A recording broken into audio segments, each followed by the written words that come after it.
What's up? How did the pork cheesesteak turn out? No pork cheesesteaks. Oh, no, that was last week. Man, you haven't been around much. Cuban sandwiches. Sounds good. I used to live in a neighborhood of Boston where they had some good Cuban sandwiches. Alright. I just made regular cheesesteaks, but it wasn't the same. I didn't have the kind of ingredients I really would like. Anyway, Mr. Coffee, thanks for asking. Old man, take a look at my life. You're a lot like I'm a lot like you were. The legendary Neil Young. Alright, but anyway.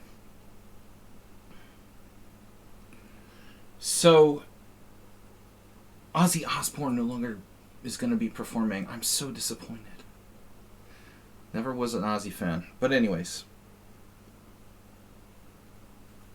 We're not here to talk about music. We're here... Hey, hey, my.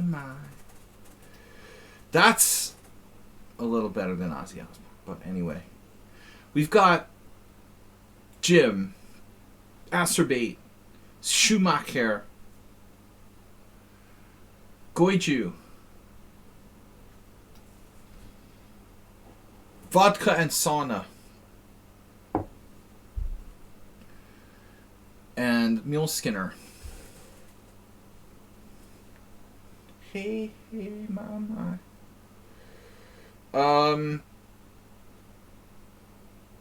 The other day I had like a food coma. I'm taking care not to eat too much carbohydrates. You drinking vodka now? Just now. There's a couple kiddos in my house that are sick, and the leader of Belarus claims that vodka and sauna cures COVID. So I have a surefire way to avoid getting COVID or whatever it is.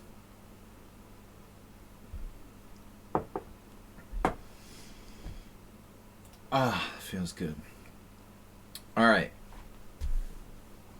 we're ready to go. Got my game finally. Damn, it's not my fault that your chat banned. Is it my fault that you're like chat banned? You're getting really snobby there. Getting kind of uppity. This Schumacher, Jim, Acerbate, Schumacher, Goiju, and Mule Skinner. Okay. You love how all pharmacy companies got exposed? Alright, dude. More far-right propaganda coming your way after these messages. No far-right propaganda. Swedish, Serbian, or otherwise. American. Here we go.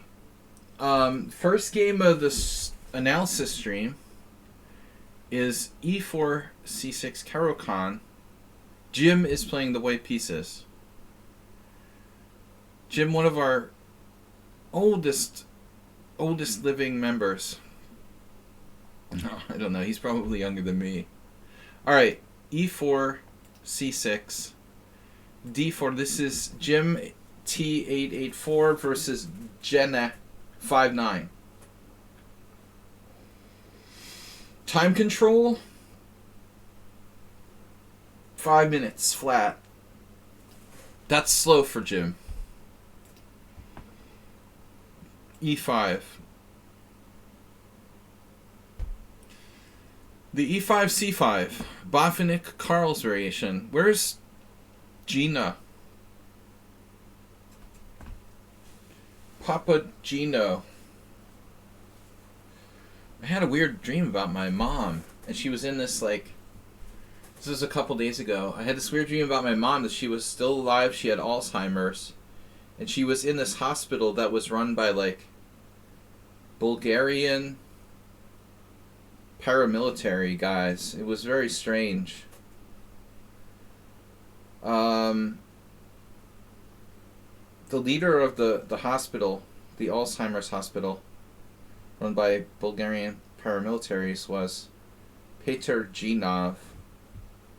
I think that's a chess player, but I never met him. Anyway, weird dreams. We've got advanced variation Bonfinite Carl system. Jim played c3. Dude, yesterday I dreamt about my dad's classic car that we used to have when I was a kid. I've had a lot of interesting dreams lately.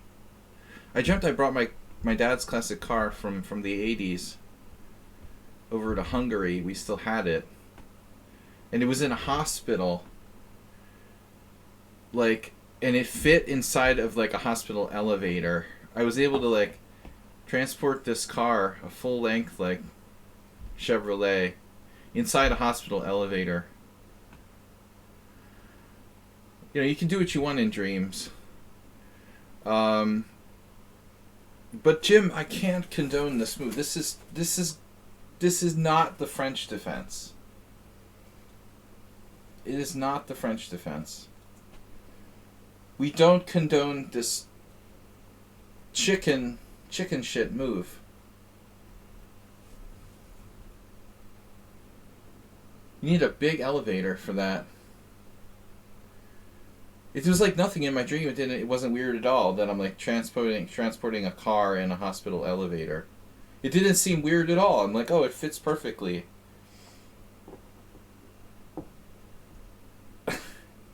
Sometimes in the dream, like, you realize stuff is weird, but in this dream it was like totally normal. Alright. So Jim, what about the good moves in this position? Takes, knight f3, or the experimental c4, perhaps? That would get my votes. Apparently this is a move. What's the point of knight e2? Just to be weird? Jim, are you here? Is Jim here?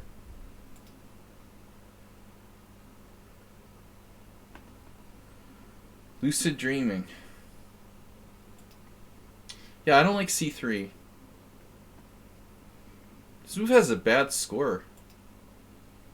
It's a robotic move. Alright, so what's black's best move here? Bishop f5, the standard.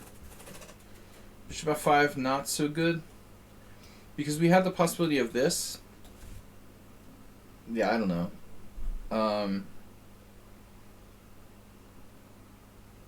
There's a weird bug on the wall. What is that? It's like a moth. Alright. Knight c6. Main line. Zijun versus Karpov Anatoly. Dude, that's an old game. 1996. I was just thinking about 1996. That was the year that I played Emery Tate and Alexander Wojtkiewicz. A lot of stuff happened in 1996.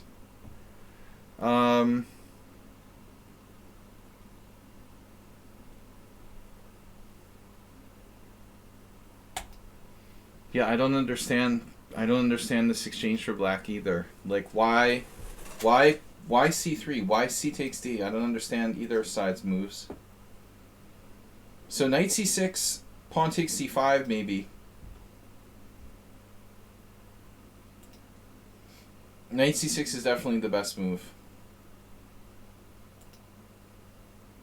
I don't know. Anybody have any opinions about this?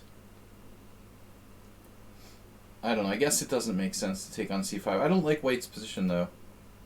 Exchanging pawns doesn't seem to help black. And now white to play.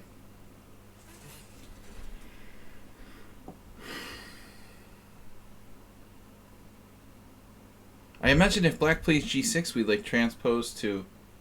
We could transpose to a hyper-accelerated Sicilian or something. That's kind of like how white's playing this now. Bishop b5, theoretical novelty.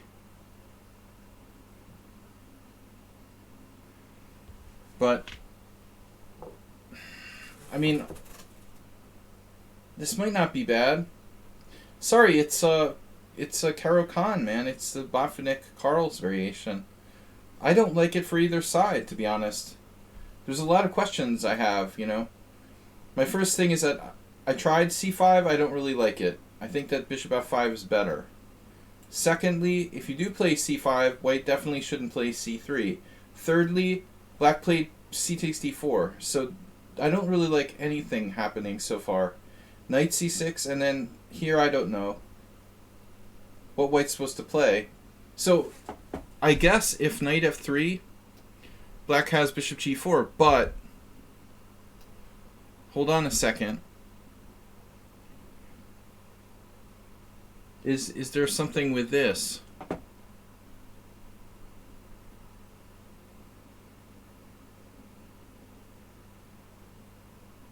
There's also knight d2, right?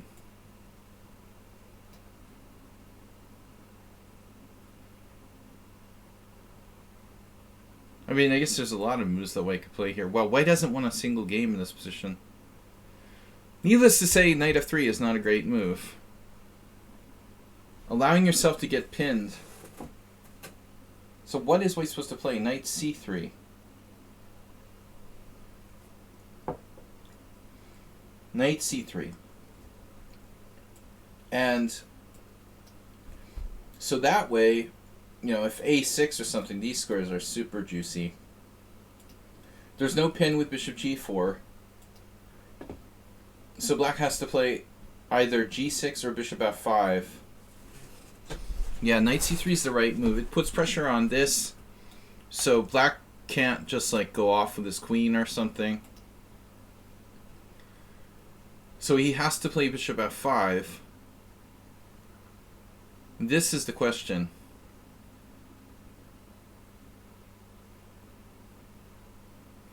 You wish the French wasn't so overpowered when they saw their light square bishop. Right. Well, I'm wondering, you know. But white doesn't deserve to be better necessarily here. I guess. Neither side have played this accurately. So that's probably best at this point. Knight c3, bishop f5. I mean, if you look at it like a queen pawn game, I keep thinking like white... I keep feeling like white should have something like queen b3 or something. It's just bad. He can just take the pawn. Unbelievable. But I guess once he plays bishop f5, you're fine with knight f3 now. Black can lose a tempo going like bishop g4 again later. Okay, g4 is like Asterbait land. Yeah, of course. Good suggestion, Bijak. It's not, you know, okay, yeah, g4 is a move. Yeah, actually... Man. That's actually really strong. Shit. What about bishop d7, though? We gotta do it. You gotta do bishop d7. There's no way, you know, and this, I don't trust this. Do you trust this? Bishop takes g4? Or even just like bishop e6 is okay. You gotta go back to d7 and then black will be able to play e6. So it's not like lights out, you know. Yeah, this is still fully playable. Wow, check this out. Knight takes d5. This is actually an interesting variation. Yeah, I don't know. Bijak, you have space, you know. The computer says this is the best line. It's an unbelievable move. h5. This is a fast processor for a laptop. So I pretty much trust anything. I don't trust my notebook, but if Stockfish says this is okay, it's interesting. But why do we have to do h5? Here, here, here. Have you seen my light square bishop? This is a neat variation, man. H5, triple exclam. Wow. This is a really cool line. White manages to like keep the bishop pair and some space advantage. Like white just hangs on to some kind of edge. Yeah, g4 is interesting. The computer likes bishop g6. Oh shit.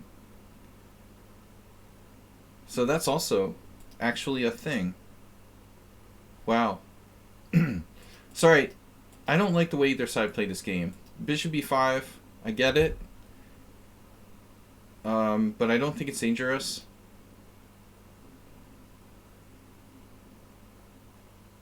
I'm almost thinking like we should still play knight e2 to avoid the future pin. But Jim's opponent snapped his knight. That was like my second tournament. I always tell people about this story. Or my second tournament in this tournament. I managed to what was it? My second ever tournament? I think I'm lying about that. I don't think it was really my second tournament. I always claim in my second tournament I played this move in a Caro-Kann, but I think in reality I'm making it up. It wasn't necessarily my second tournament. It was an early tournament. It's funny how we don't remember stuff clearly 30 years later. Or 35. Bishop takes c6 check. B takes c. Rook takes. Queen a5 check. Bishop d2. And queen a2. That's what I did in the game. The aforementioned game. But I mean, basically Homie is doing what I did when I was 1300.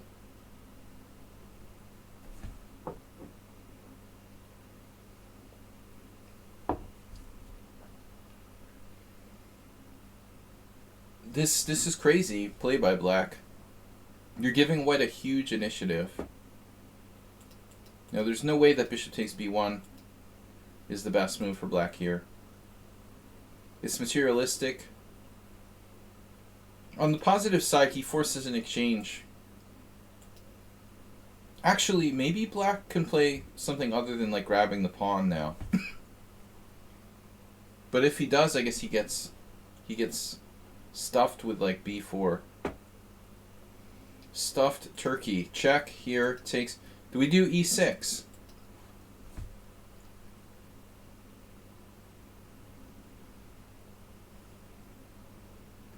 Yeah, Gypsy, thank you for the suggestion. I think great minds think alike. Yeah, e6 is a very important suggestion, obviously. Jim was concerned that his own king would get stuck in the center, and I think it's not a problem. Black has to answer this first, most likely. I mean, can black just ignore that and do something like queen a6 or queen c4? I guess queen a6. It looks exceedingly dangerous. Jim, I'm revealing secrets left and right here. My secret vodka. Camel Culture. Put you on the list. Camel Culture. Somebody needs to gift sub Camel Culture. Is he a VIP?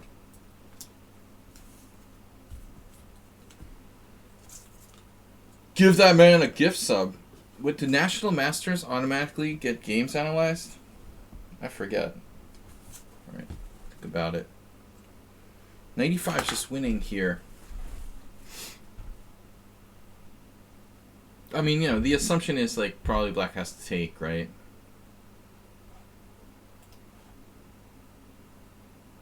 This is 5-minute chess by Jim. Yeah, we all think that e6 looks pretty strong. And I think that black's out of his mind. Personally, I think black's out of his mind to play bishop takes b1. That's like 1400. That's what I did when I was 1400.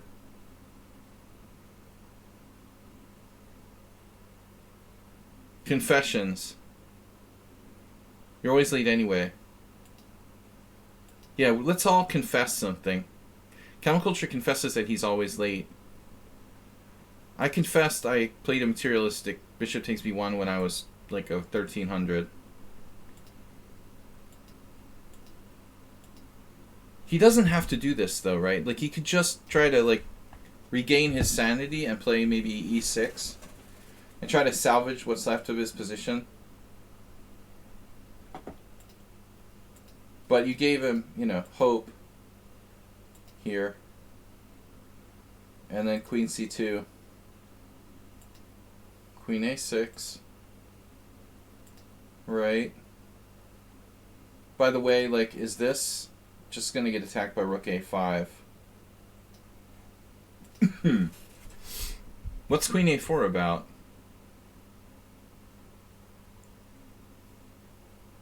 Do I hear knight g5? Going for the h pawn? Anybody? f4, f5. It's not going to happen. You like b4? Well, that certainly locks him down.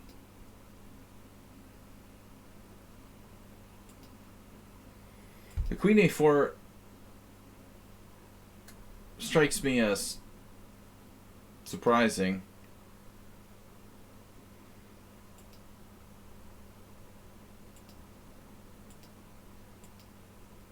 Now, he played h6, so he was obviously concerned about something coming to g5. Well, there's no doubt that white has compensation for the sacrificed pawn. But the next move...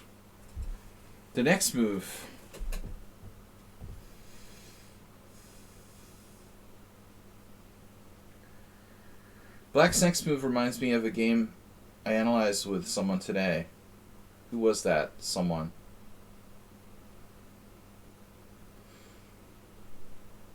Who was it that played this move, king d7? Was that you, Spectacular Camel? Who put your king on d7? Wrong. Be wrong. Or be wrong. Be wrong. That's 14 hours ago. We got no notifications today.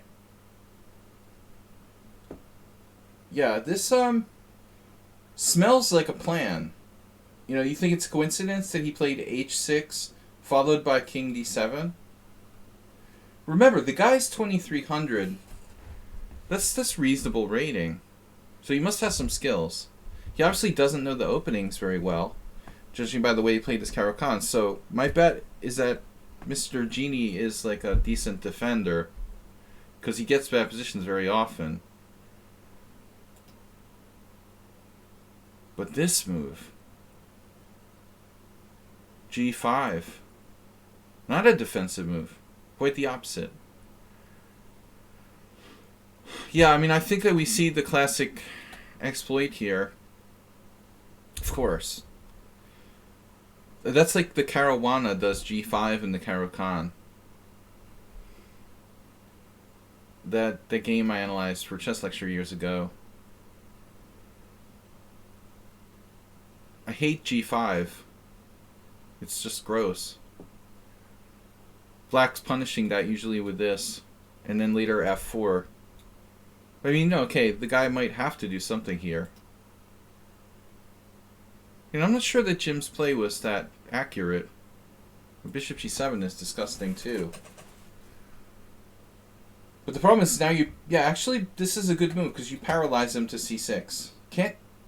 Couldn't he have played like queen b5 before, man? Just answer this question. Say he goes here. Shouldn't he like try that or something?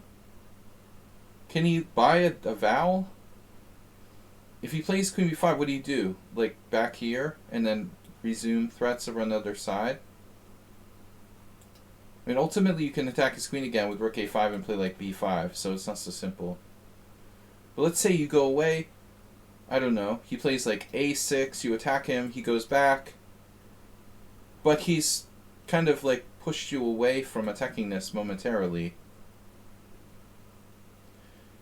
Medved Zoldy the other day like killed one of our crazy teammates with the classic Jonathan Spielman Prohashka knight c8 in the Caro-Kann, which is always like it makes me physically ill to c knight c8, but it was a horrible stylistic matchup. All right. I don't know. I need another vodka. Seriously, my kids are sick. They have some kind of virus. It could be COVID. I don't know what it is. So I figure drinking vodka has to be... It has to be a good disinfectant. Alright, g5 I don't like. This I like. This... Yeah, but what do you want him to play? I mean, if he can't move his knight, he's in trouble. Right? I mean, what does black do? b5 is on the horizon.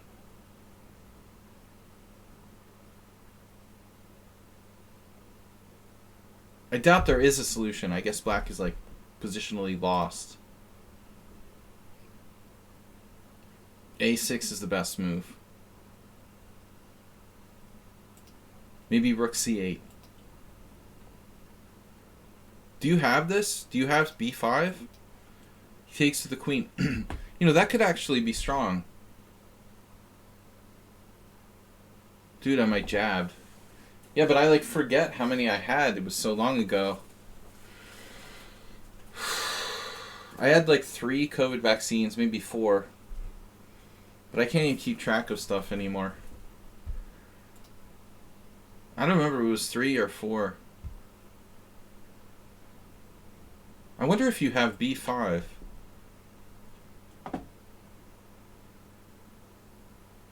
b5, queen takes b5. I'm not an anti-vaxxer, in case you're wondering. Oh, this is also nasty. This is really tough. Bishop g7 is gross, man. You can't put your bishop there. That's crazy. You needed to guard this diagonal. This guy needs to play... He needed to play queen there before, but I guess he has to play a6. Bob, this is strictly for actual chess. This stream today. Just warning you, we're actually going to talk about chess during the stream. Not just politics and sex. Alright. We're not going to talk about politics, sex, and porn. This is about chess. Bishop g7. Horrible move. Queen a5, though. Do you have better? b5 doesn't work? Damn.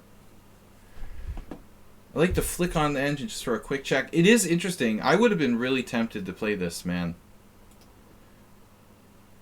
I don't think I could have held back on the b5.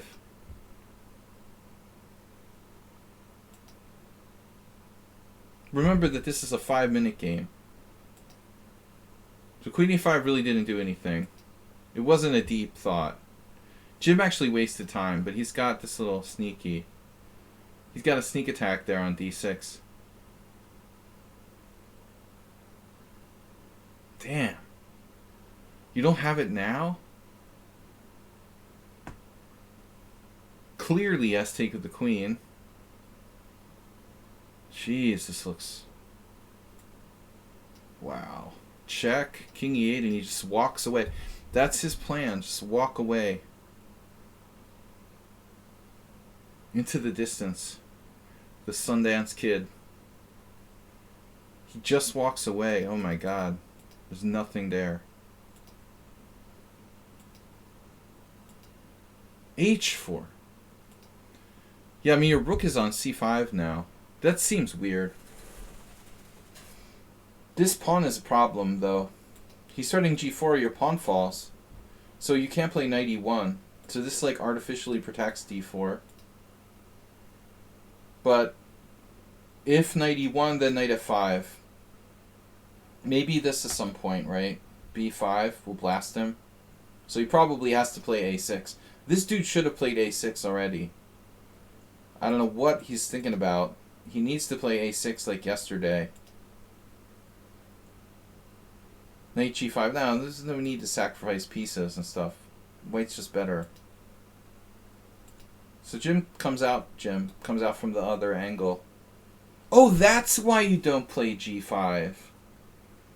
Oh, I've like destroyed my entire king side. Yeah, I've never been a big fan of g5 in the Caro-Kann. Or knight c8. But if I have to choose between g5 and knight c8, I would prefer to play knight c8. Yeah, this is pretty bad, man. This guy is just destroyed. You need to just... Yeah, he's destroyed. It's horrible. He ends up with like how I lost to Hikaru in the Advanced French, where my king is just like trapped in the middle of the board. No coordination.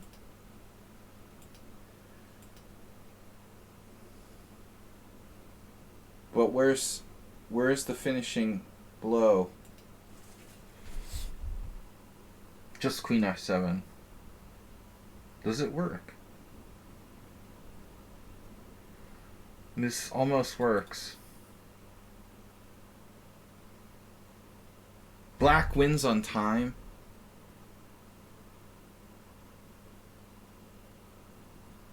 Jim couldn't find a crushing response.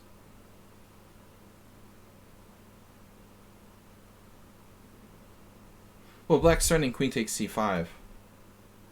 I think you have a winning position here. You gotta watch the back rank, and you gotta watch the base of your pawn chain at d4. A warm welcome to all of you.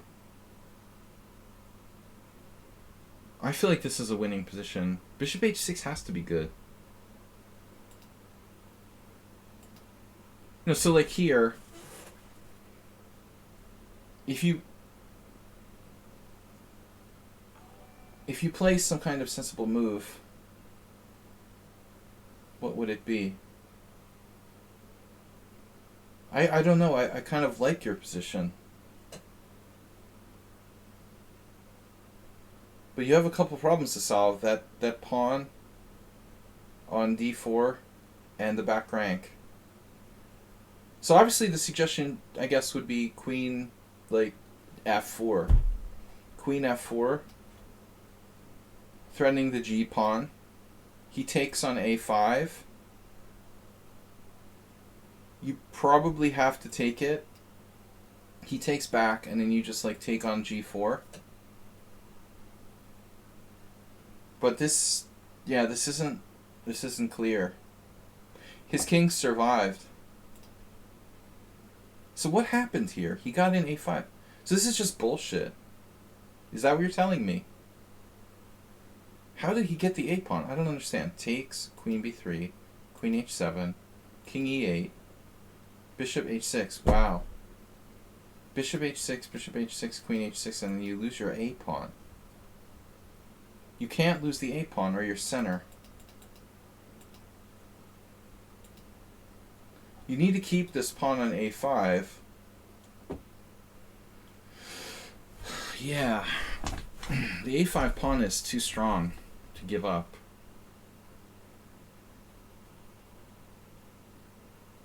So, like, objectively, if we go back a couple moves, just a couple moves,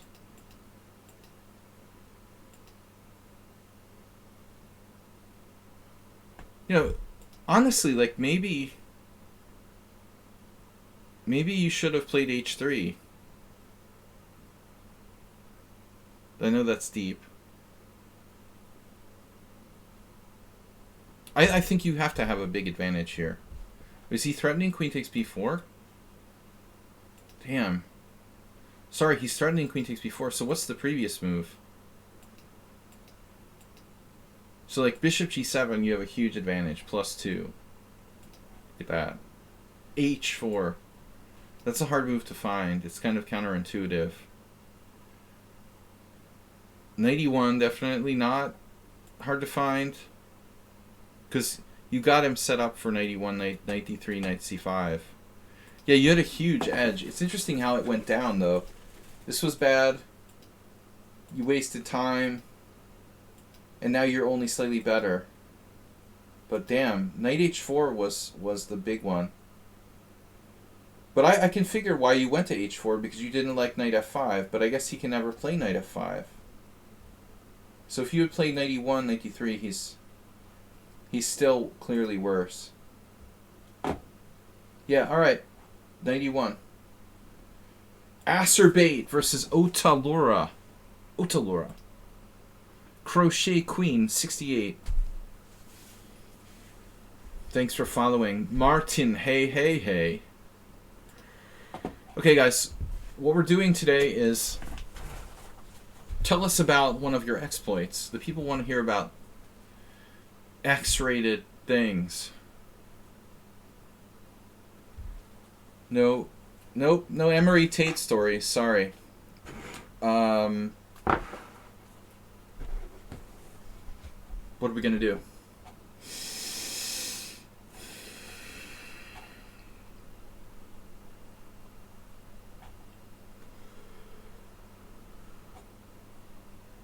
Maybe the analysis stream can be more interactive. Okay, it should be more interactive, of course. That's the first smart thing you said in a long time, Bob. Well, I'm not going to go there. I'm sorry. I don't want to hurt your feelings. I'm just kidding. Appropriate. Smart wasn't the right word. So this is Acerbate versus Otalora. Let's say appropriate. The first appropriate, or constructive. Constructive. Appropriate. Appropriately constructive. Nils! Thanks for being a subscriber. I know some of you are broke. You haven't been bilking your girlfriends enough. And I'm talking to you, Bob. Camel culture. Alright. Knight c6, f4. Or your parents. No excuse not to be a subscriber. You have to steal the credit cards of your parents or significant other.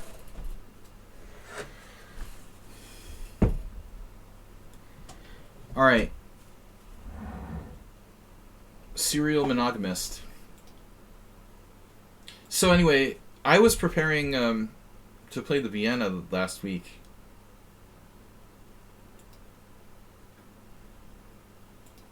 I personally like knight f6 better, but okay, we got knight c6 and now f4. Yes, that's what I'm doing for you, old man.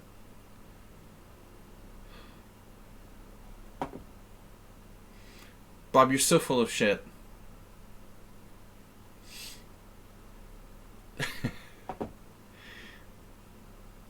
f4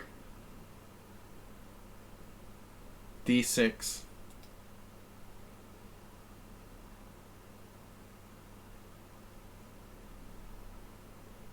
Does he sell penis pills? Magic pills that turn you into Harry Potter? Alright. Tell Harry Potter I said hi. So f4. I don't think this is really correct here against knight c6 as much as it is. Against knight f6, f4 is definitely the best move. One of the best moves. Here it's riskier against knight c6. You know, so the funny thing is that whenever Acerbate plays this, no one takes the pawn. It's like unbelievable. No one takes the pawn. It's crazy. They either A, play d6, B, they do something really bad like knight f6, just completely losing the center, or C, sometimes people get, you know, creative enough to come up with something like bishop c5. But it's weird, like literally 1% of Acerbate's opponents like accept the pawn correctly.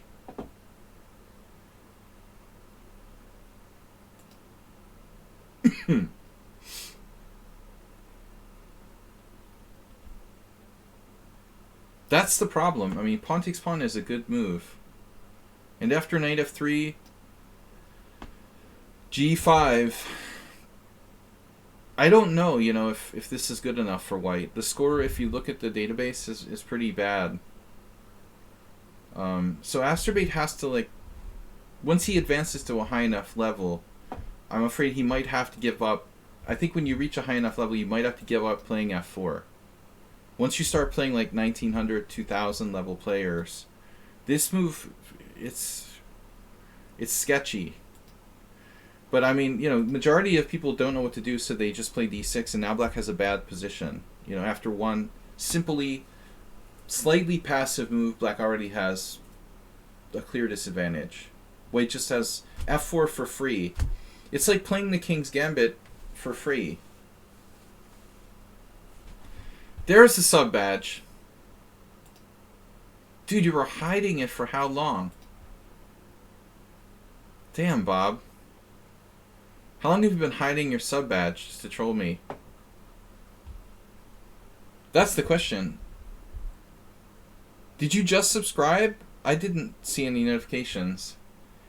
How long has Bob's been subscribed for months and trying to hide it. He's ashamed. Knight f3, and another interesting move here is like bishop b5, which would be like a Schliemann Roy Lopez with reverse colors. You just subbed. Why are my notifications so slow? I got nothing.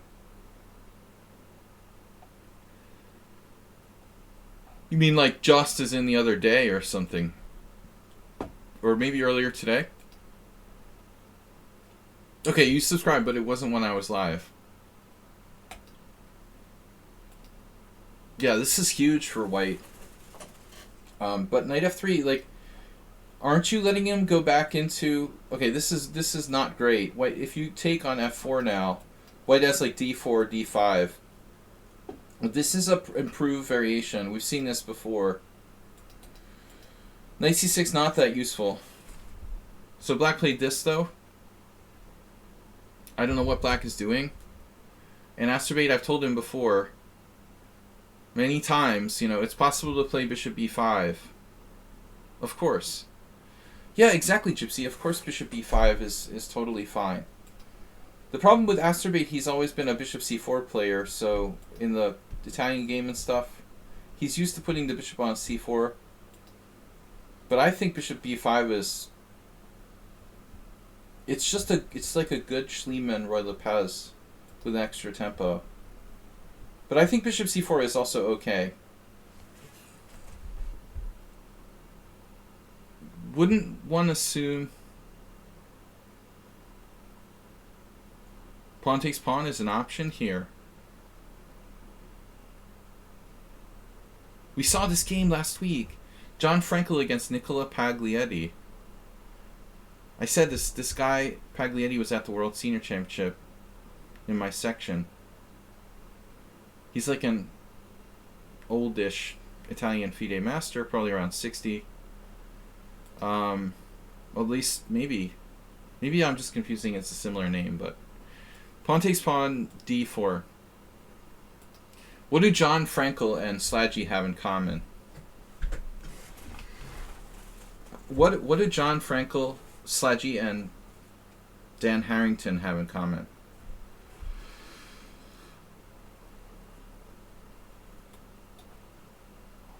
Pawn takes pawn. I think I only saw the John Frankel guy once, maybe. 6'6". That's my size.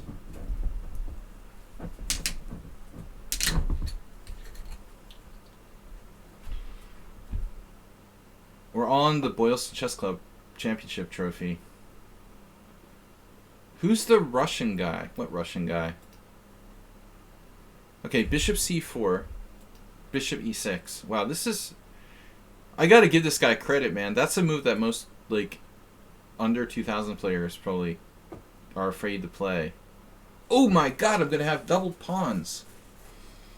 So there's a game here from Budapest. Turok Sándor, FIDE Master against FIDE Master Mads Bow. Big name Russian chess player, strong GM, streams sometimes. Got a Kamsky? I think he's a traitor. Surprised he didn't like give up his American Federation to be FIDE. Big time Russian Grandmaster Ponomarev.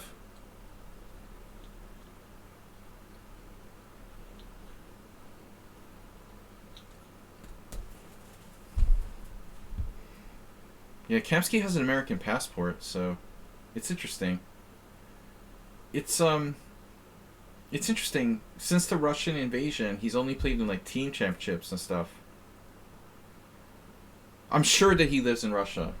But it's weird. I mean, basically like not traveling to tournaments at all, just team championships. Okay, bishop e6, bishop e6, pawn e6, and then knight g5. Dude, that is not a good move in terms of development. I tell Asterbate, and I tell him, and I tell him, and I tell him, and I tell him again. He doesn't stay focused on fundamental principles in the opening. You have to develop your pieces. This isn't necessary. Just d3 and white has a good position. Also, d4.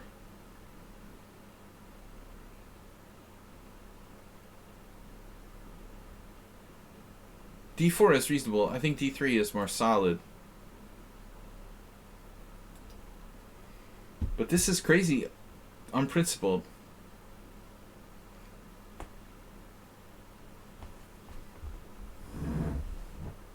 Bob, you have a problem. But at least you've subscribed to the stream. As I pour myself a glass of wine, I'm telling Bobby he has a problem.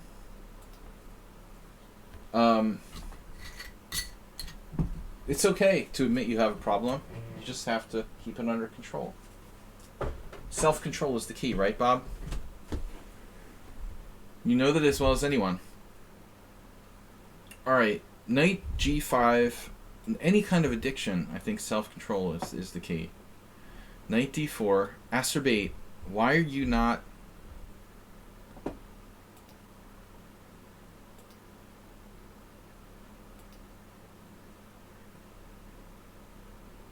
We don't talk about that.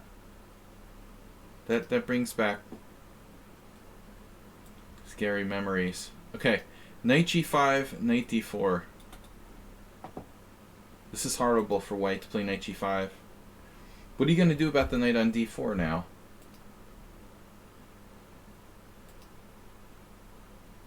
Do you guys know anything about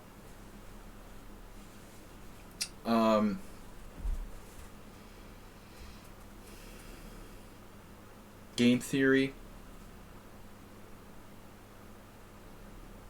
Thinking on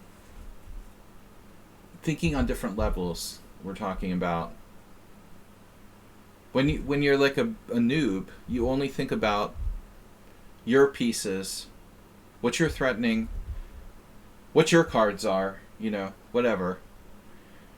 But when you're thinking on the second level, right, you're thinking about like, well, what am I going to do and what is my opponent going to do, right? We get to this kind of sort of second level. Now, oftentimes it's talked about like, what is my opponent thinking that I'm thinking or stuff like that. But I'm just saying, like, in general, we've got to at least get to the level where we're thinking about what we're doing and what it's doing for the opponent's pieces. When we play this move Asterbate, we're thinking about Asterbate's pieces, right? Asterbate's rook has an open file. Asterbate's queen has an open diagonal here. Asterbate is doubling the enemy pawns. But we're not thinking about, when we do this, enough is what does it do for the other guy? This bishop is my big concern. When you make this move, you got to think about like what you're doing for the other guy.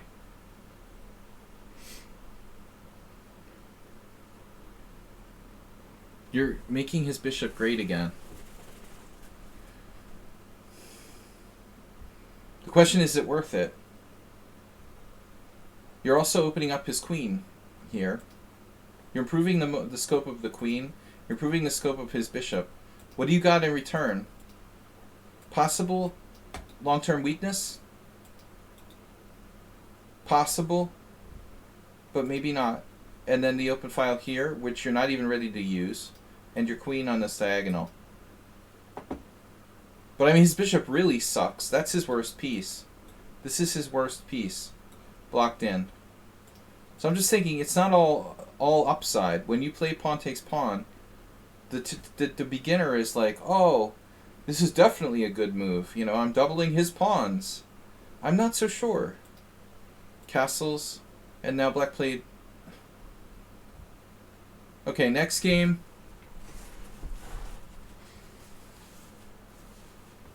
Next game. Rebuy.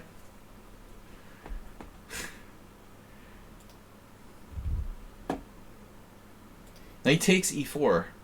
That's like the worst move ever I've seen. He's hanging the same knight two different ways. It's just a question like which knight you take it with. Yeah, that's pretty bad. And black's already on the verge, but it looks like bishop c5. I think that black's actually okay. Bishop c5, king h1. And queen d7.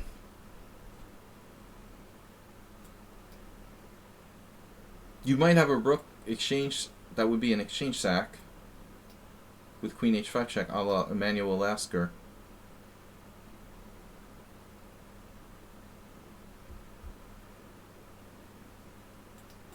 If queen e7 is no good, that's no problem. He has queen e7. And the idea is to castle one way or the other, depending on what happens next. I don't know. But man, this is stupid. He just loses a piece for nothing. Nothing to see here, folks. Move along. Just a dead body, you know, in the middle of the street. Check. Takes. Bishop e7. That was very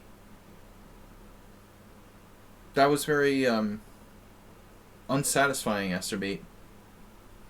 Anticlimactic. This is a real game, yeah. It was anticlimactic. See, Asterbate's now dropping his queen. I hope this was intentional, bro.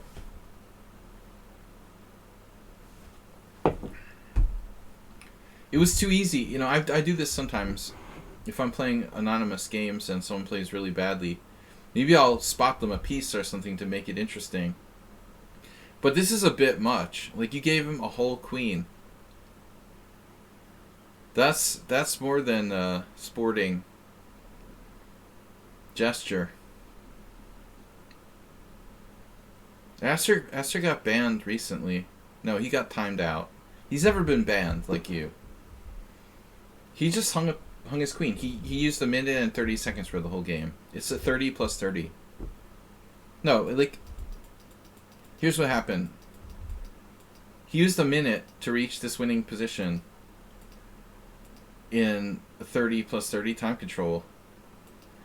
And then he got excited. And just, like, I guess he lost his thought, concentration, and forgot his queen was hanging.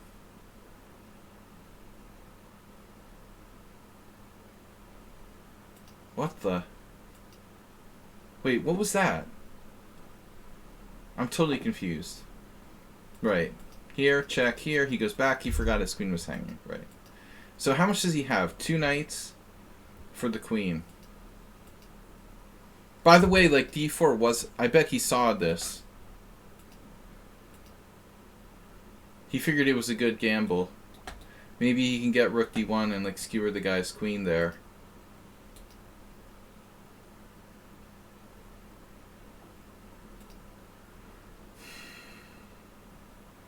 I don't know, man.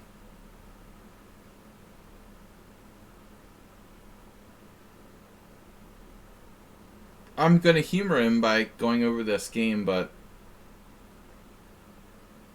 I don't know if you have enough here. Rook takes, king takes, check.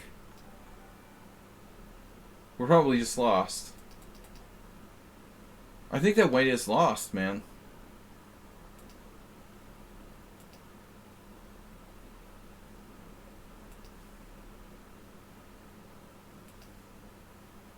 Now I'm not so sure. Yeah, I mean, king walks away. Even just a queen move probably wins for black.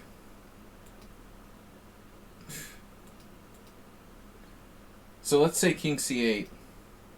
Wow. I thought black was winning, but it's not. What's the material here? We're up queen for... Yeah, actually you have queen and two knights. Rook and two knights. Yeah, it's enough. This was a horrible game, bro. This is just a horrible game. Yeah.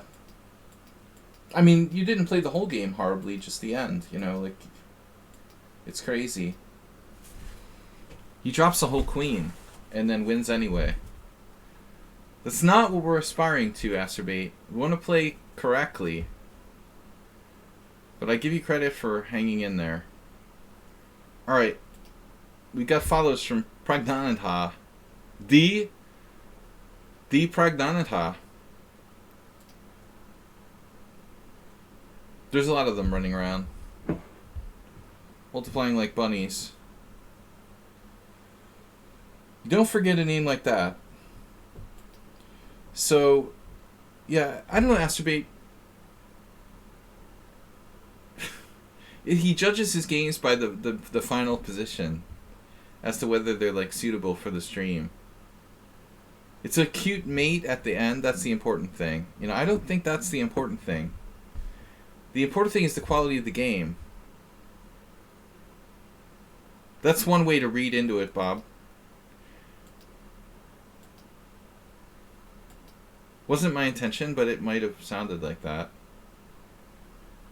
Bishop b4, especially if you're racist to begin with.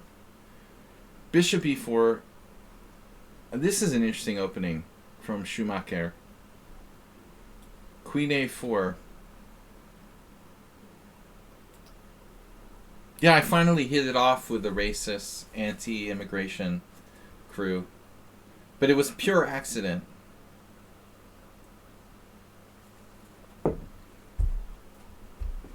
Not necessarily referring to you, Mr. Bob.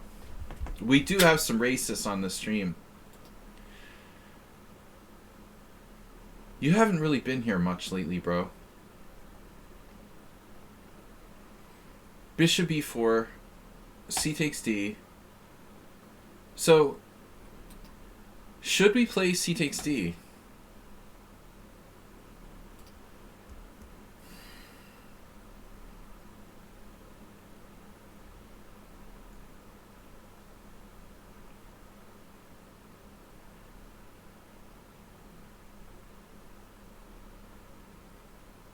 If you play knight f3, you transpose to the Rogozin, right?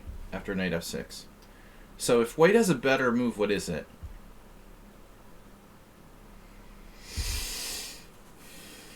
Is Bob misogynistic? It's hard to say. I think he's just a sex-obsessed pervert. I don't know if he's misogynistic necessarily.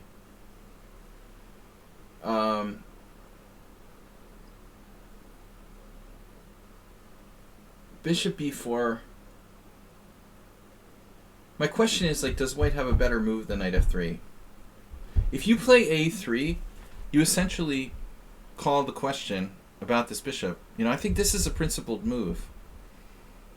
Just from the perspective of Mikhail Botvinnik. No, Mr. Coffee's poking the bear. I normally don't like moves like a3, but you're playing a same-ish Nimzo where black is committed to d5. And if black gives up his dark square bishop, then I think a3 is justified.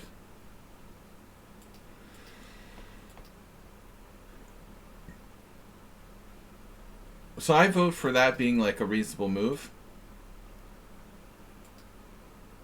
I'm not sure if I have feelings about c takes d again. You know, the same thing, like bad bishop, make your bad bishops great again.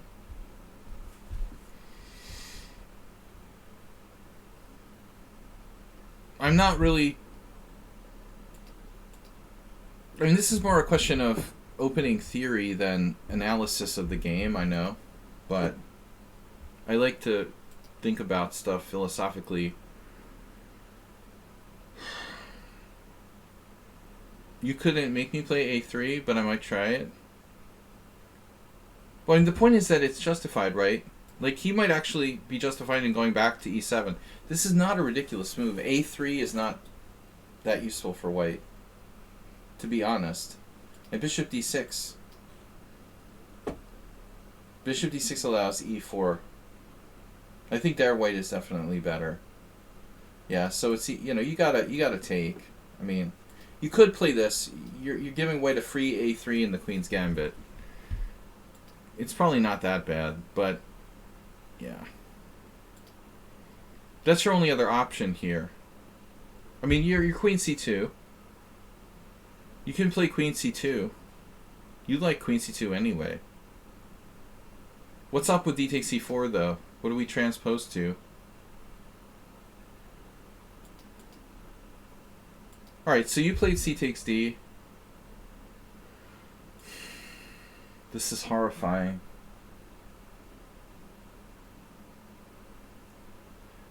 Dude, seriously, I mean, bishop takes c3 unprovoked for no reason.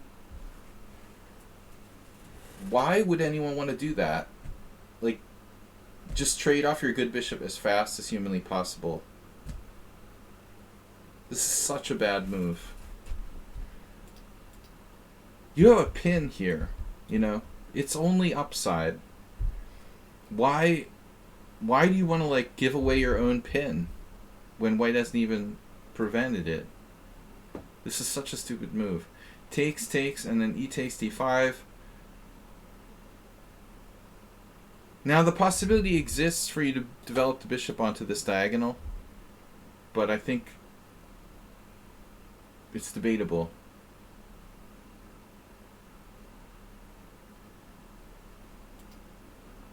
You don't even get a bad pawn structure. Right, I mean, there's no double pawns. That's the problem with d5 in the Samish Nimzo. You're undoubling white's, like, pawns in a lot of cases. It doesn't make sense to play d5 in Samish variation. The only justification is that sometimes black can play, like, bishop a6 and trade off the bishop on f1. No, so if you see something like there, those light square bishops leave the board. We can at least eliminate white's... There's a lot of famous games like Capablanca Botvinnik. We can eliminate Botvinnik Capablanca, sorry. We can eliminate white's bishop pair, but you're still not eliminating white's central. This is called a central predominance of pawns. Skip the opening. Well, your opponent sucks worse than you. I'm just wondering, is there an alternative? Knight f3 is okay. Yeah, but I mean, interestingly here, you have Natalie Zhukova and another guy who's 2,500. That's likely a correspondence game. But anyway, Zhukova didn't play bishop g5. And she was, like, candidate for women's world champion.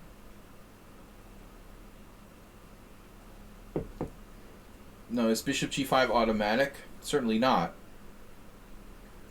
I think my number one argument for not playing bishop a3 is the fact that black can play knight e7.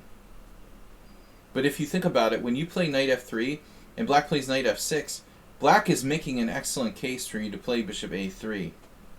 They're like, dude, you're not going to put your knight on e7. Okay, how are you going to castle in this position? Now, black's only hope would be to blot it out with, like, c5. So, Mamedyarova played this. I always wondered if she was... I always wondered if Mamedyarova was Mamedyarov's sister, or it's just the same name. She played... it's spelled differently, I think, but she played in the Aeroflot tournament when I did.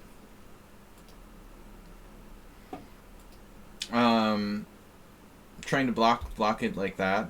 Anyway, I'm trying to say, like, Sumaharu, you play too much, like, sort of by routine, you know? Queen c2, another idea. Queen b3, another idea. There's some Serbians for you. Nikola Radovanovic. Is that the young guy? There's like two brothers. But that's 2014. That's quite a long time ago. Scimitar. I love Scimitar too. That's answered this question.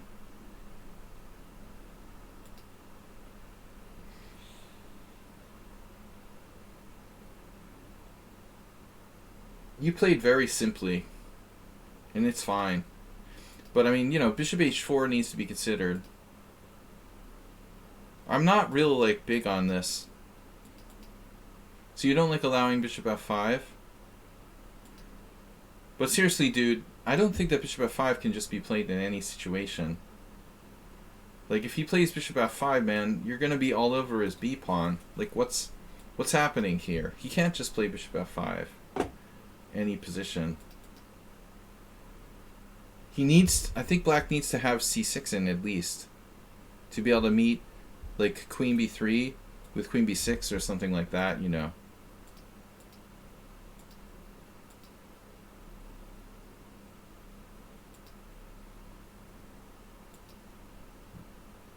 We transpose back to what looks like a standard Rogozin. Unbelievable. But I'll tell you this now, Bijak, if Bijak and Sumaharu are the same person, if you transpose back into an actual variation, you did something wrong. Because that shouldn't have happened. You might still be better, but I don't think you got the maximum. Interestingly, 4 people played queen b3 here. Larson played c4, maybe. No. What did Larson play? Rook c1, no way. I don't know, man. Larson must have played queen b3. No. Predrad Nikolic and Michael Stain played it. So what did Larson do? Bishop e2? That's kind of lame. Bishop e2 seems kind of lame, you know, honestly. He didn't like the pin, but this is way more active. Queen b3 is way more active.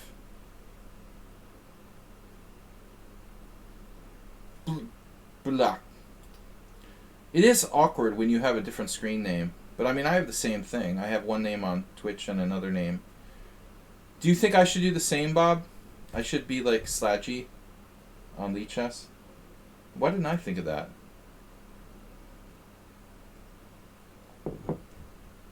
All my heroes have probably taken that name already. So you played like Bent Larson, Karadzica, but this is passive. I like this a lot better. Now black's forced to defend. Rook d8. Typical lift. This is like a Lasker variation. Leaf Ogard. And Dr. Tits. Do you know about the classic pairing, Bob? I had the story from Peter Wells. Bob wanted sex. Sex story. The legendary pairing, yeah, Heimo Tits, he's a doctor. So he was Dr. Tits. Austrian master. But apparently, like, the legendary pairing that happened that everybody thought was funny was when Tits played large. So the pairing on, like, first board was large Tits. Very humorous. That's your level, Bob. We get something for everybody on the stream. Rook d8. It's right up there with Carlsen, Pascal. Sorry, you played bishop e2 and then bishop g4.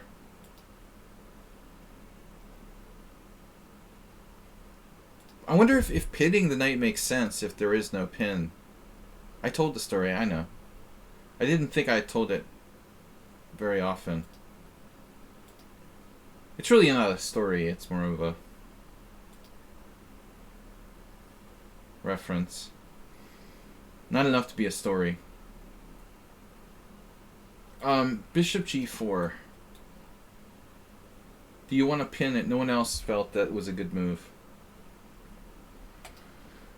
I mean, it seems counterintuitive. Like if you play bishop d3, it's kind of like, well, yeah, bishop g4 sort of makes sense, right? That's why I played bishop e2. But does it make sense to play bishop g4 if I played bishop e2? I don't think so. So again, I don't know. Rook b1, queen b3. These are not plans. Black has b6 and... oh, queen b3. There's this autistic poker player. He's a really nice guy, though. He plays with us sometimes.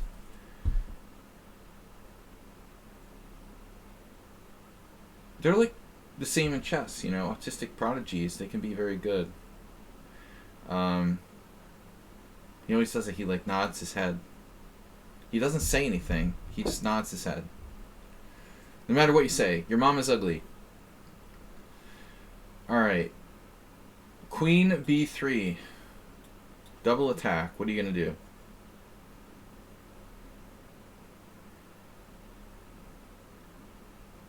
What do you think about this? That would require actual calculation.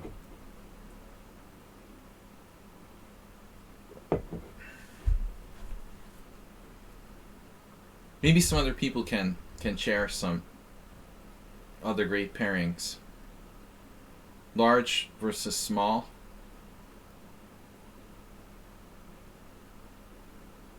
But I mean, this is in the position forever, man, because the guy didn't play c6. He can't play queen b6. He can't play queen c8. His bishop's out on g4. And what does Schumacher do? He trades off the good bishop on e2. So he basically like gets almost no advantage. Bishop e2, queen e2. You've given away like most of your advantage with that exchange, I think. But he's still better, Bob. Why? Let's give Bob a chess test. Why is white better in this position?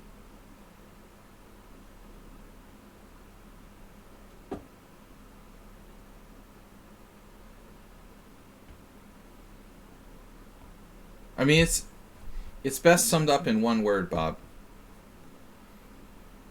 Bigger. Because bigger is better. Right? Bigger is better.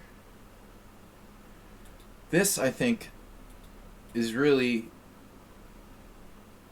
like a lasting advantage. The knight is nice, but it's like temporary. That can be dealt with, but you can't magically make white's unbreakable pawn chain go away. You thought you were worse here. That's crazy. Why would you possibly think you were worse?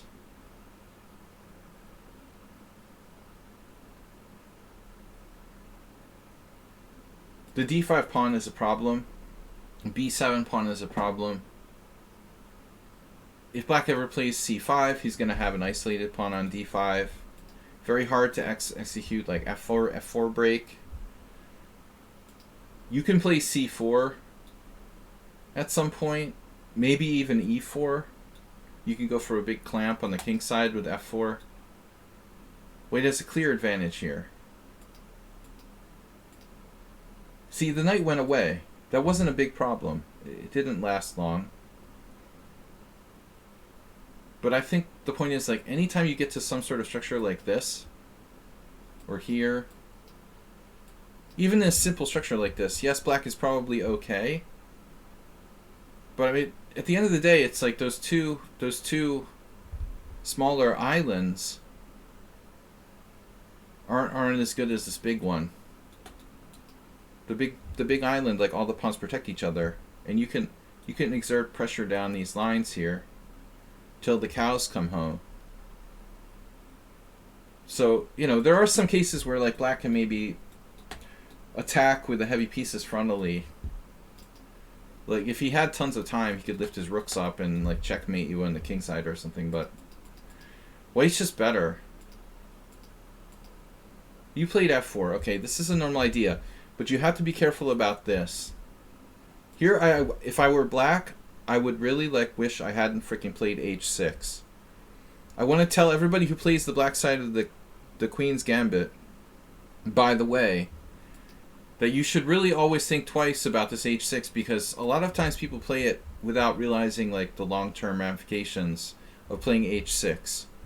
If black hadn't played h6, he might be able to do something like queen e7 and play f6 to kick the knight out of e5. But now it's like if you try to do that, you've got to create a really big hole on g6. Or you can wedge a knight on g6, for example. So that can be a big weakness on g6. If he hadn't played h6, it's much more realistic. It's difficult to play f6 and h6. Now you're going to do like a standard stonewall attack, and we've seen this a lot. He took, maybe he's smart to take, because it's going to have to happen eventually. The question is, can he defend himself with that big pawn on e5? Here's an option. Really dangerous, though. You know, giving you a protected passer at e5 in the ending.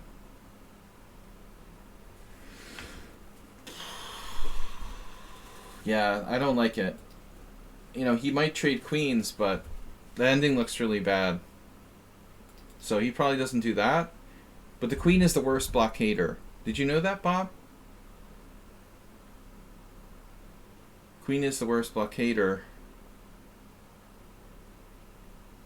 I mean, I smell some kind of like rook f6 burning. Is that your rook f6 burning, honey? Something's burning on the stove. I think that's your rook f6 here. You're one move away from total devastation.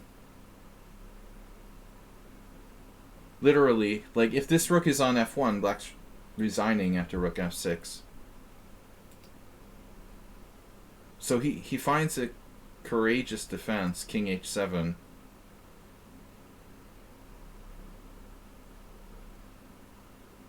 Rook f6. Imagine that. So, it works or it doesn't work. Two possibilities. Pawn f6, rook f6. You gonna show me the money. Queen f6, pawn f6. Rook a e8. It's complicated. Check. King h8, only move. Then this is weak. But are you winning?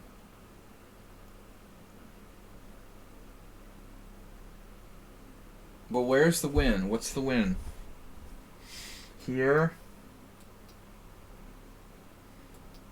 I'm not seeing like a forced win for white.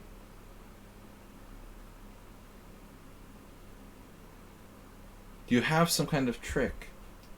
Is what I'm trying to figure out. If he has time to play like here and here, he might be able to survive. Yeah, I mean, well, it's true, Bob. Maybe there's some way white can slowly win. Queen h5. Okay, so it's queen h5, king h7, and g4. The point is, like, this ties him down to that, and you got time to play g5. Not that easy to see.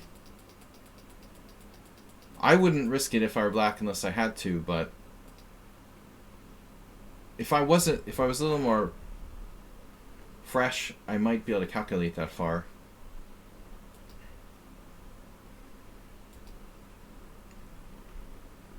But I mean, what about like snap, snap, rook f6? Yeah. And basically that's the same position. You just transposed.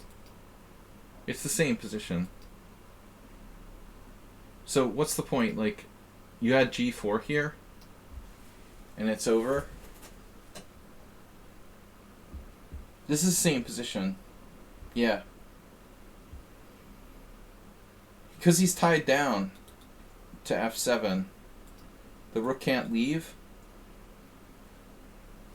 And the other rook doesn't have time to like scoop this pawn or do anything basically. And White's just winning with g5. It's a direct transposition. But it's not easy to see it. So he did check here, queen f4, king h8. You messed around for a while. And this might be a blunder. Because now he has rook g8. I thought you were coming in here. I don't know. Maybe this is good enough. Because you have h4, h5. Oh, he didn't do it. Curious. Yeah, I'm not sure if this is accurate.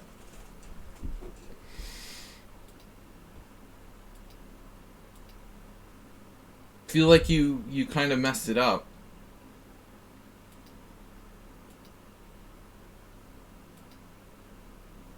Probably you have enough margin for error though that you're still winning, huh?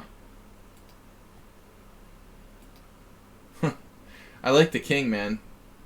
He's got a little problem with that rook there. That rook is not helping too much. And you're threatening g4 now. I love those rooks. Wow. And obviously a4. But I mean, black needs to... Yeah, black's lost. This is a nice try, though.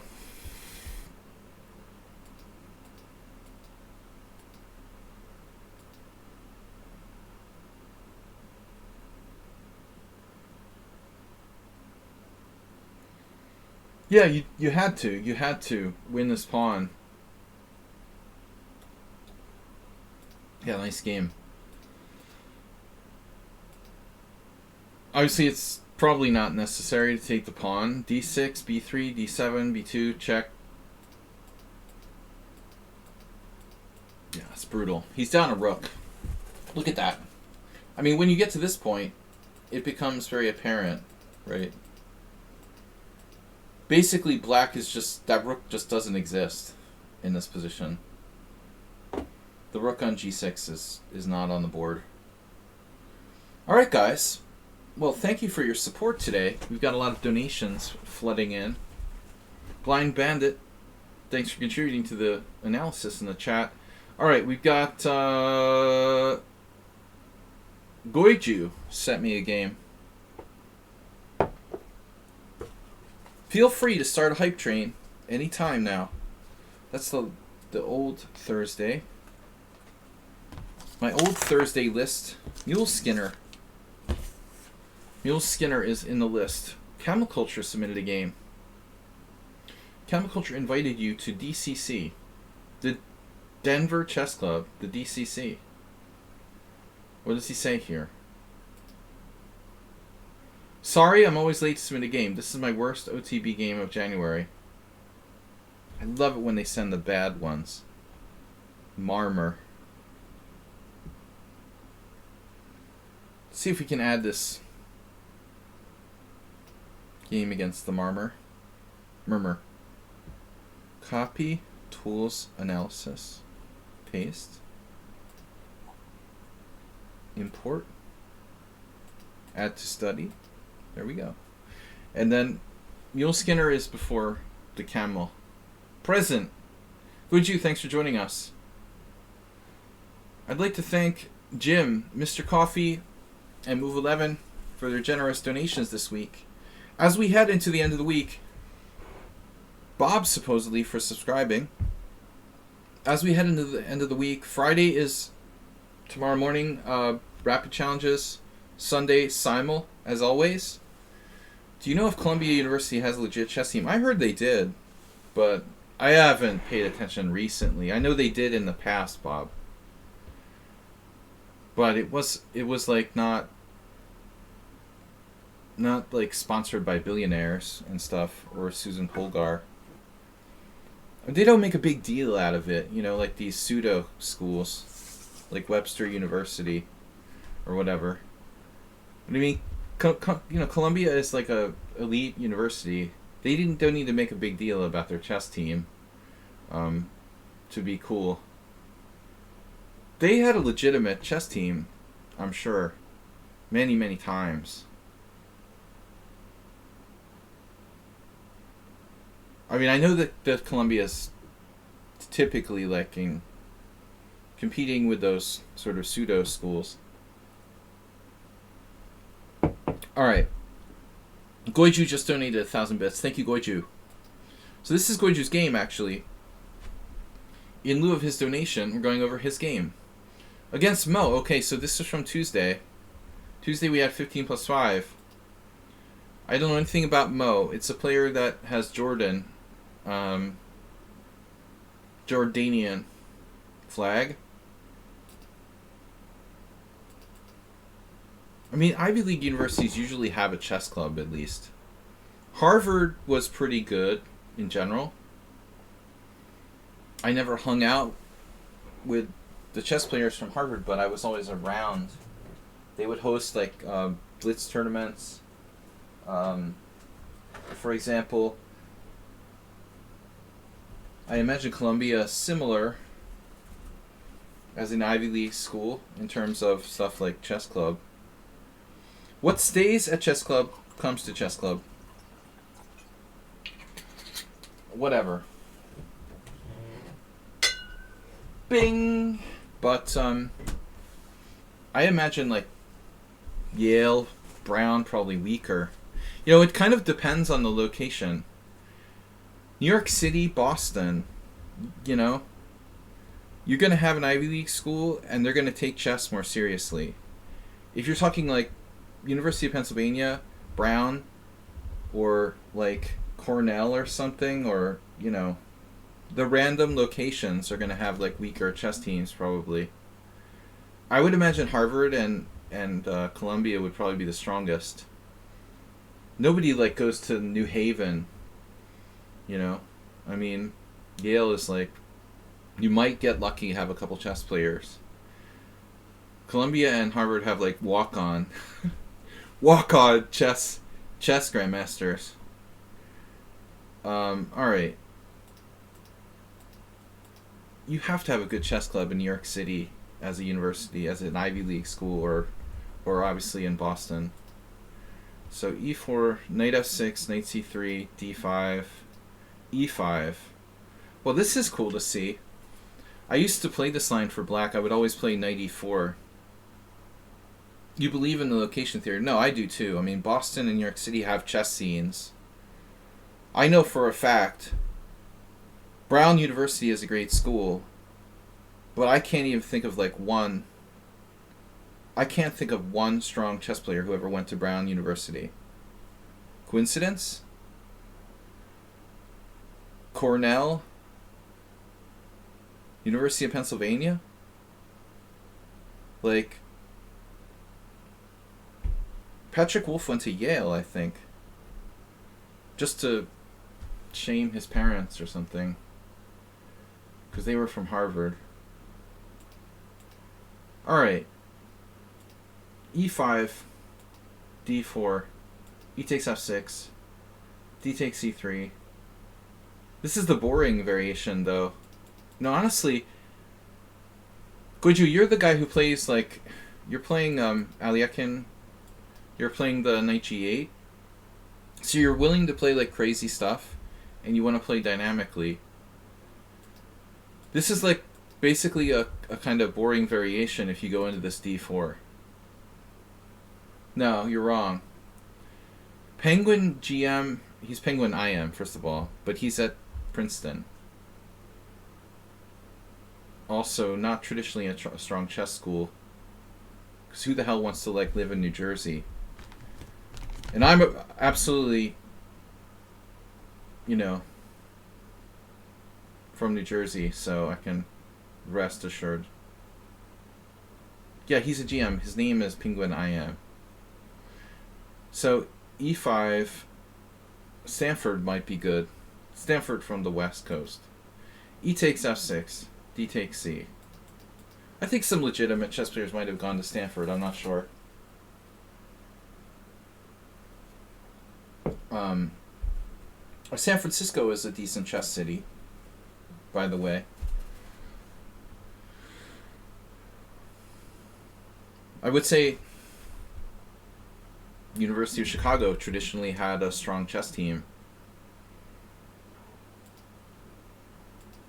Alright, e5, d4, e takes f6, d takes e3. What do we got for a suggestion? Mihai Shuba likes this. You gotta kind of like the French defense to play that.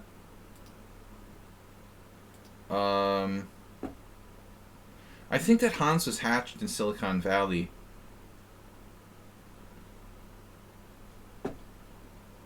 Some sort of Elon Musk experiment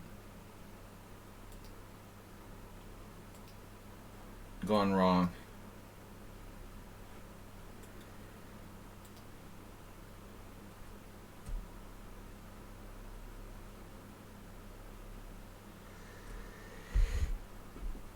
I was going to suggest 97. My favorite is 94, but it's kind of dubious. Yeah, I think he implanted. It was an intrauterine device.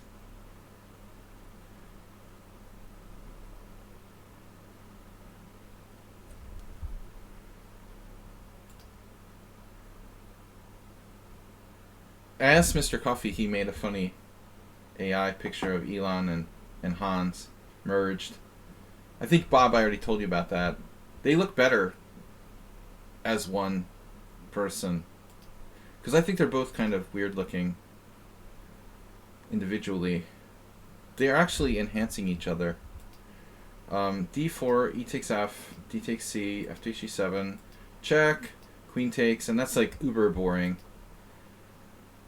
I mean, I guess bishop takes d2 is a little more interesting. I think our hero Pop G actually played this.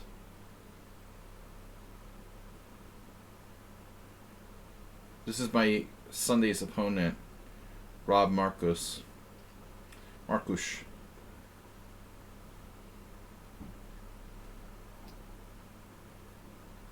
Jovanovic versus Rob Marcus. That easily could have been Hungarian Team Championship, very likely. Or Serbian Team Championship. But I mean, it's kind of like gutless to play queen takes. That's why I wouldn't play this variation, man, with black. There's no way I'm touching this. It's draw city. You don't play the Aliekins defense so you can get a draw. And this is like, players who want to draw with white are just... And this guy really clammed up against me too. He kind of actively played for a draw against me. He played the Nimzovich variation against the Petrov and we traded queens. Not in the main line, but this is hard, dude. But I guess you have some pawn structure imbalance, sort of. I mean, it's not a big deal, but it's relevant. It's not like you have 3 pawns against 3 pawns and 3 pawns against 3 pawns. You have an isolated pawn, it's not a major liability. And I think the fact that your pawns are more centralized gives black like a slight pull. Computer still thinks that white is a tiny bit better. But man, this is like drawville. 75% draw.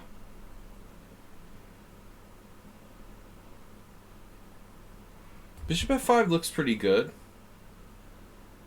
I am a little concerned that maybe like the white pawns will terrorize your bishop. But I don't know. I've never played this position. I'm not sure I would choose to play bishop f5. You're kind of committal there. I mean, this honestly looks pretty natural to me. Knight c6. With the idea of bishop d7 and castle's queenside, probably. I don't know if you know where your bishop should be, is what I'm saying. I don't want the bishop to come under fire necessarily. It seems like knight c6. Maybe you just go here. You castle queenside.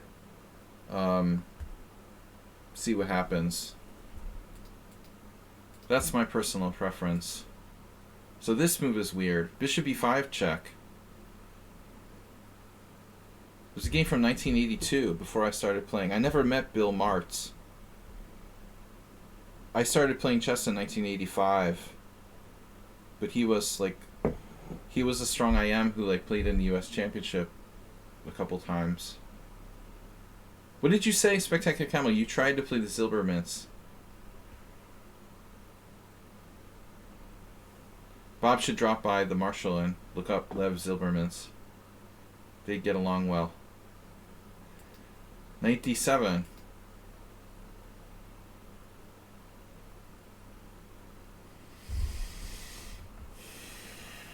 Yeah, knight d7 is a solid move. c6 gains the tempo, though. I guess he goes bishop c4, hits f7. You'll probably have to spend time to defend that anyway. It's interesting, though, that no one else played your move. You're the only person to play that out of 3 games.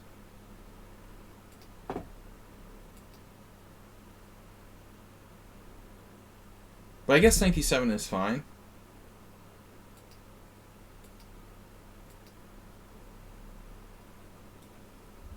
You know, that actually might win a pawn, because you've got to watch out for bishop a7, b6, bishop a6 mate.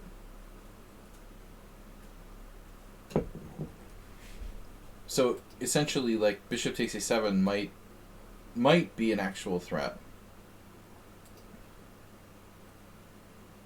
I guess the question would be, could you sort of pseudo trap it with like c5 or something?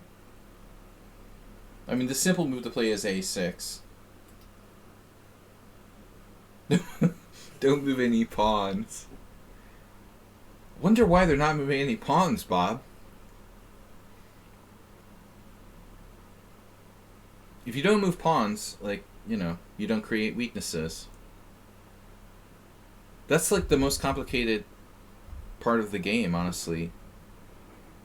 So if we don't move pawns, we don't have to deal with it. It's a style. Probably one of the most like important stylistic differences between chess players is how much they're willing to move pawns. With moving pawns comes great responsibility, Bob.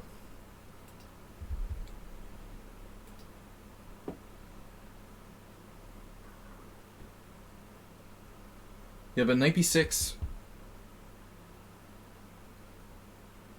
I still think like a6.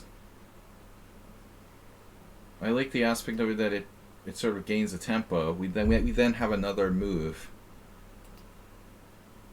On the other hand, knight b6 is very solid. Like, how could black possibly exploit that? And it controls these squares, so that bishop can get driven back to like e2. We also have knight d5. Normally I would say like b6 is a bad square, but this actually looks kind of promising. Yeah. Spectacular Camel not big on making too many unnecessary pawn moves. I've been on both sides of the political aisle with the pawn moves. It really depends on my mood. I can play like different styles. Sometimes I'm very conservative, and I've played wide open, very loose, moved all my pawns. It depends. Bishop g6. We have a6 now. This is an interesting move. a6 immediately. White has... What does white have, actually? White has a problem? Dude, you have... I was telling Spectacular Camel, or someone today, maybe it was... No, it wasn't him, it was someone else. I was analyzing some Fischer games, and what was notable about Fischer was that he was really, really accurate and very alert tactically. He made me look like a sleepyhead, you know.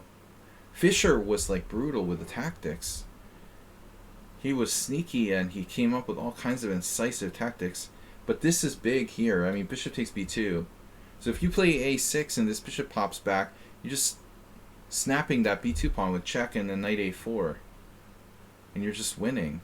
You know, just up a clear pawn with no compensation. What is white play after a6? What does that mean? He's like lost? Or does he have this or something?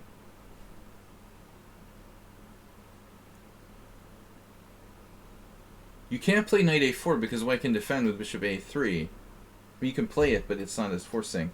But I'm saying, like, this is kind of weird because, like, take, check, king moves, takes, and now suddenly f7 is weak. We could undermine the f7. The other possibility is bishop takes b6. But this looks like a very good position for black. Actually, either recapture. I wouldn't even know which one to do. Now black has the bishop pair. I mean, white's knight has no business on g5 in this position. Why is white's knight on g5? Seriously, what kind of move is this? White played the opening, you know, in a very chicken-like way, and that's what you get, you know. How about neutralizing the powerful bishop with something like bishop d4? What's black's best move here? Dude, we have to consider the ugly. But I told you so. Like, these pawns, maybe f6. Because that bishop can re-enter the game. It's just bad temporarily. We have a central pawn that white doesn't have, you know. And I'm serious. This is the whole dynamic of this pawn structure. It looks like, okay, white has the better pawn structure, fewer islands, but my island is more centralized than yours. And I have a central pawn that's like, that is, that in terms of pawns, that's like the frickin' predator, man. These are like little wild animals, and that's the predator on e5.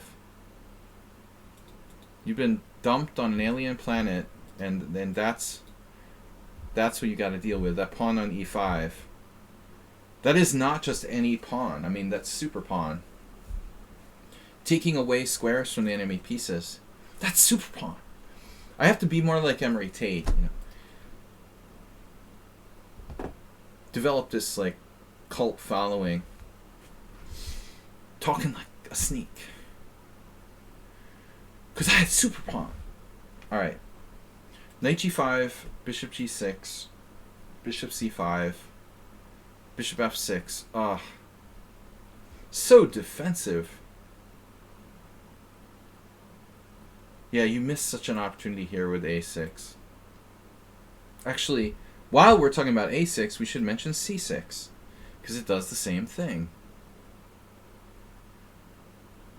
Just slightly different. The tactic is a4. Yeah, that's a vast improvement for white. h4 helps him. Bishop f6 didn't help you. Now you got a6. And you got him. Bam. This unfortunately might complicate the situation. Because at the end of the day, when everything's said and done, he's going to have h5 and he's going to mess up your f7 pawn. h4 is a good move for white. Speaking of pawn moves, we have Alexei Sherov's favorite rook lift, plus the idea of pushing h5, thus weakening the f7 square. So you just go back one move and play this first, and you're much better off. Yeah, white has a saving grace here. You know, he also needs to consider bishop d3.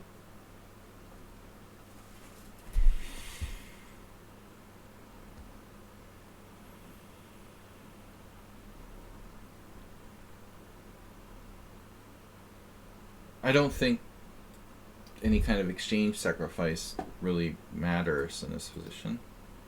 Just something you should consider. Wow, he didn't take it. I'm sorry? You took on b2 check and he didn't take it? Like, what is he planning on doing?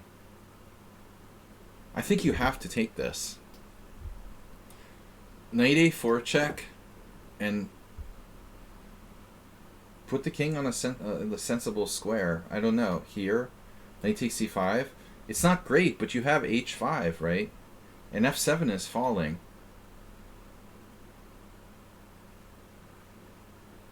That's like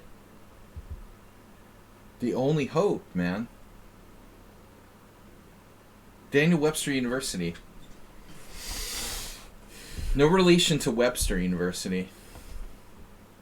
I stayed at the Daniel Webster Inn in Plymouth. I don't recommend it.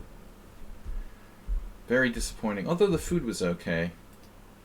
I was disappointed. Bishop takes b2 check. Maybe if I fail at chess, I'll be a travel blogger or something. Bishop takes b2 check. How can he not take it? That's crazy. Okay, so he's gonna play h5 anyway. But it doesn't work like that. You just go back. Like, his knight is hanging. You're defending f6. Plus, you're threatening like the most devastating attack of all time. Who needs queens on the board with squares like that? Bishop g4 check? Okay. Does that actually do anything? You could just play e6 or move your king. Then he takes here.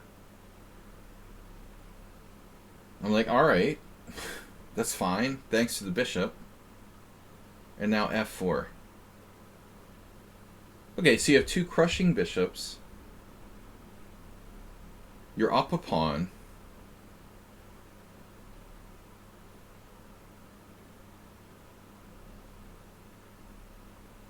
Your bishop is a little problematic. It's kind of almost trapped, right? So this is a key position now. I'm not in love with this, like taking on g5. If you do that, he ends up with his pawns on the right color. Your double pawns aren't so useful. You're backward on the h file. Be a beer sommelier. It rhymes. Noob killer. YT1. I guess that stands for YouTube. Noob killer. Alright. So f4, h5. h5 is committal. So we might feel safer with h6, but then white does h5. So this is... h5 is a safe move to play, especially if you don't have much time here. Definitely. But it does leave his knight on a strong square. You've got to seriously consider h6, calculate, and make a informed decision after consulting your parents. But h5, alright. It's the safe move to make if you're low on time. But I think now, you know, what we need to do is, like, get on his king somehow.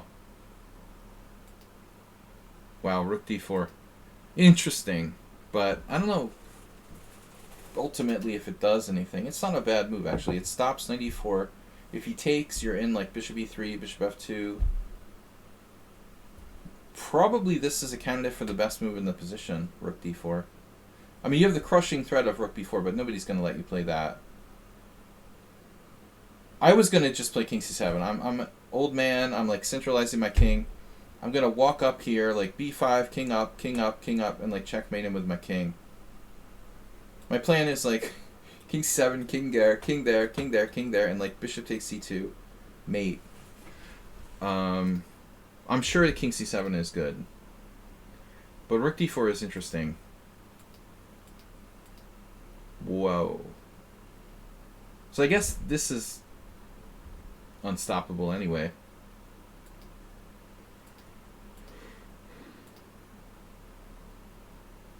Let's check and see how scary this really is. So if you take, he takes.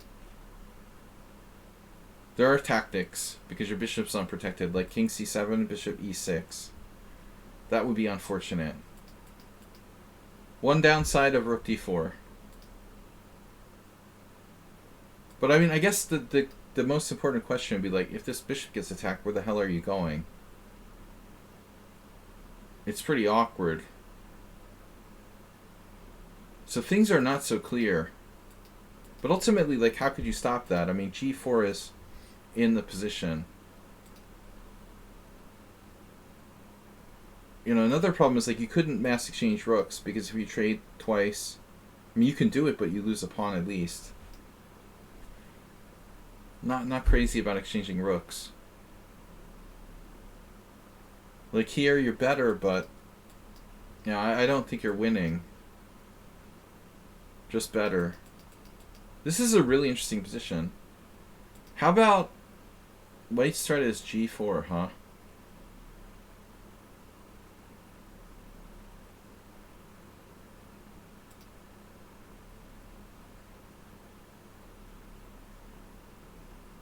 Interesting. Maybe you should exchange rooks, but just one rook.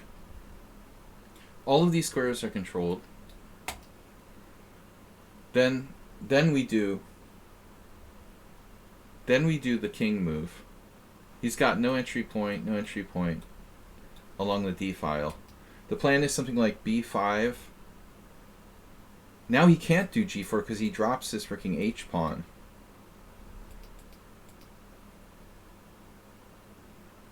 And the other thing is, like, he'd like to trade rooks. I mean, whatever, bishops. But again, like, he's dropping pawns in all sorts of variations here.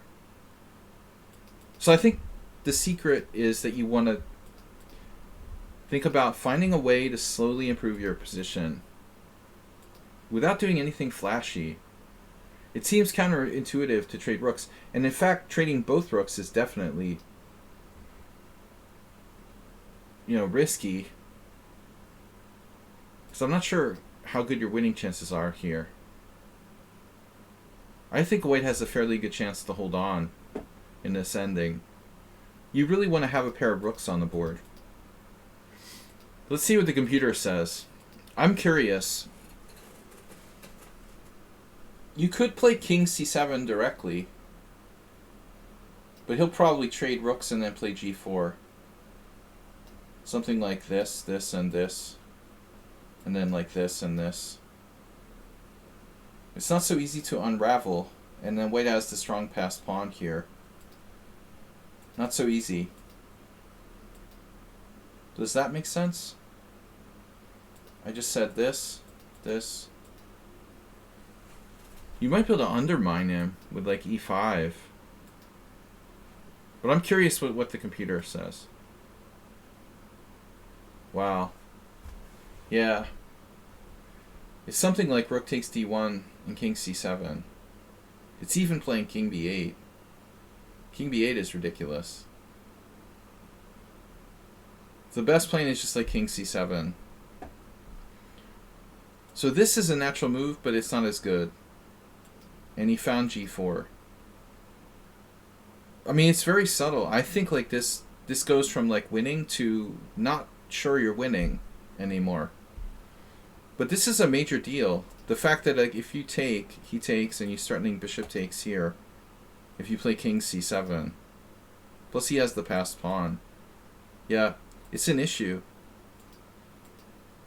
It's so amazing when you take away from Stockfish or engines, is their ability to consider every possibility. It finds a lot of, or they find a lot of these, like, not flashy tactics. You know, it's a matter of very safe little moves, you know, these little Karpovian one square moves. All you have to do is systematically improve your position little by little. But you want to take away g4 impact. And I think that's the point of rook takes d1. You're reducing the impact of g4. He can't play g4, or preventing it, basically. He can't play g4 if he has to take with a rook. He'll have to take with a bishop on d1, maybe. See, there you have serious threats now. Bam, bam, bam. Now, if your rook gets in the center and swings over, you're going to be, like, mating him almost. So he has to take with a rook, which means he can't play g4. And now like b5. No entry points. Yeah, that's a really interesting position. Alright. So this was a good try. But notice the time situation.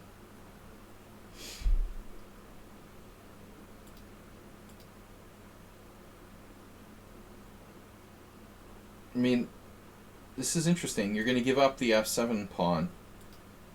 Wow. I thought he would take here. Take, and then take, and his knight is dominated after bishop takes f4. And your king is like coming to the center. That looks pretty scary for white, honestly. So he plays f5. If you play pawn takes g4, it's complicated. Wow, you did that. Oh my god. I mean, I would have played this, like, out of panic, probably. Like, at least I know I'm not losing if I do that. But what is happening here?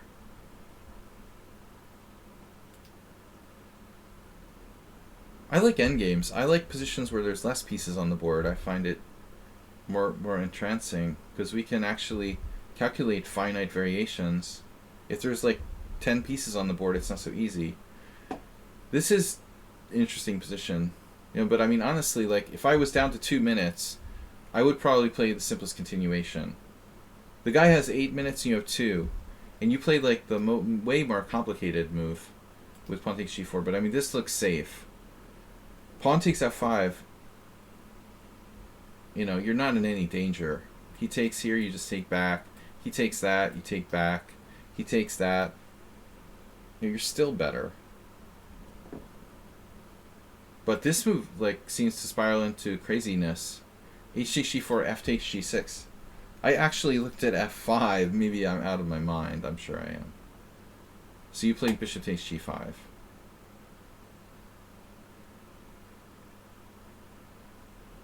I think I remember seeing this now.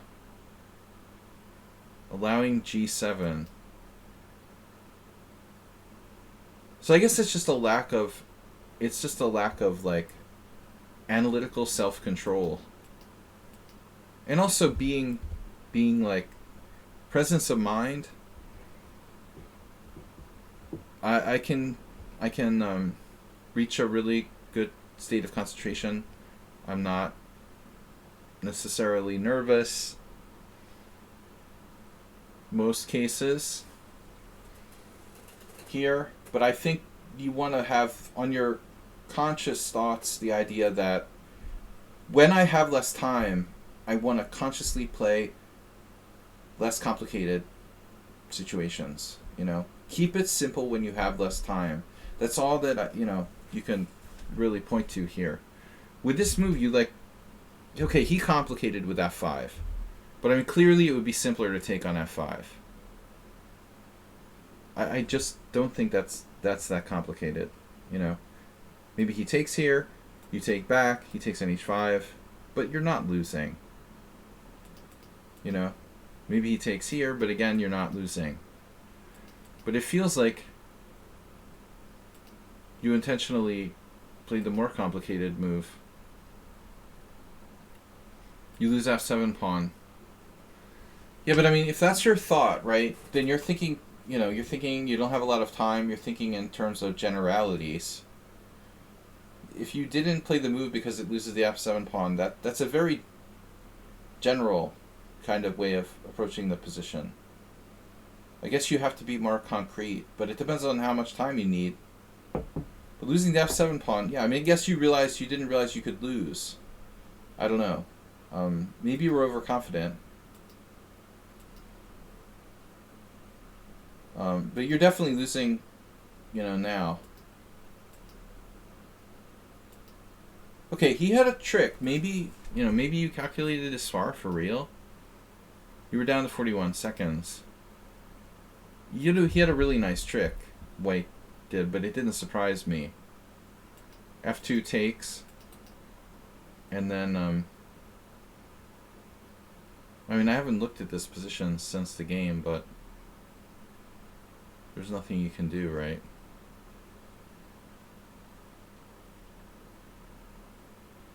That's really sick.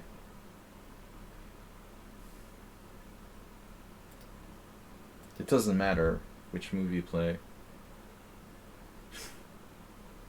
He plays rook d8 check and then queens with check. Wait, maybe it does matter. He played this, but it's better to go to d7. And then rook d8 check. King takes. Queen check. King e7. Oh, are you kidding me? You had this? You had this? And you were okay? What? I didn't pay close attention to the end. Am I missing something? You have king d7 here? Holy shit. Wow, and you lost because of king c7, rook c8 check, king d6, rook d8 check, and black resigns because he's coming back. Oh, maybe I'm still wrong. Okay, so it doesn't matter. Okay, he doesn't give you the rook. My bad. Okay, it doesn't matter. King d7 check. All right. You're not taking the rook. Oh, you can take the rook. Oh, shit. Oh, so it's losing. Wow. So rook takes... But why is it better to go to c7 instead of d7? It doesn't matter? Oh, it doesn't matter. Okay, you take his rook either way. Oh, okay, I get it. Like, it doesn't matter. Check here, whatever. Here, check here. You take queens and then king e7. It's pretty funny.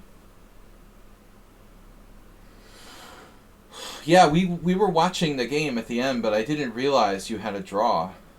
That's crazy. Maybe you're even winning, huh?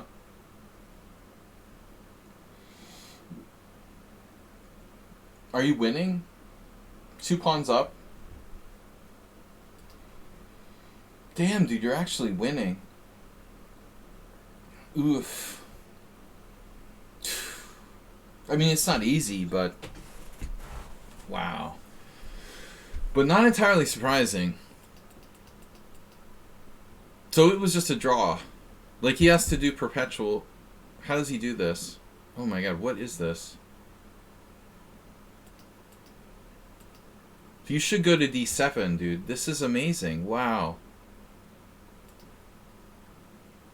King d7 is working. After king c7, he has rook c8 check, king d7. Holy shit. g8 queen. Oh my god. And you have perpetual. You're lucky you even have perpetual. Jesus Christ. g8 queen, f1 queen, king b2, queen b5 check. You're down a rook. You're lucky you have perpetual here. Wow.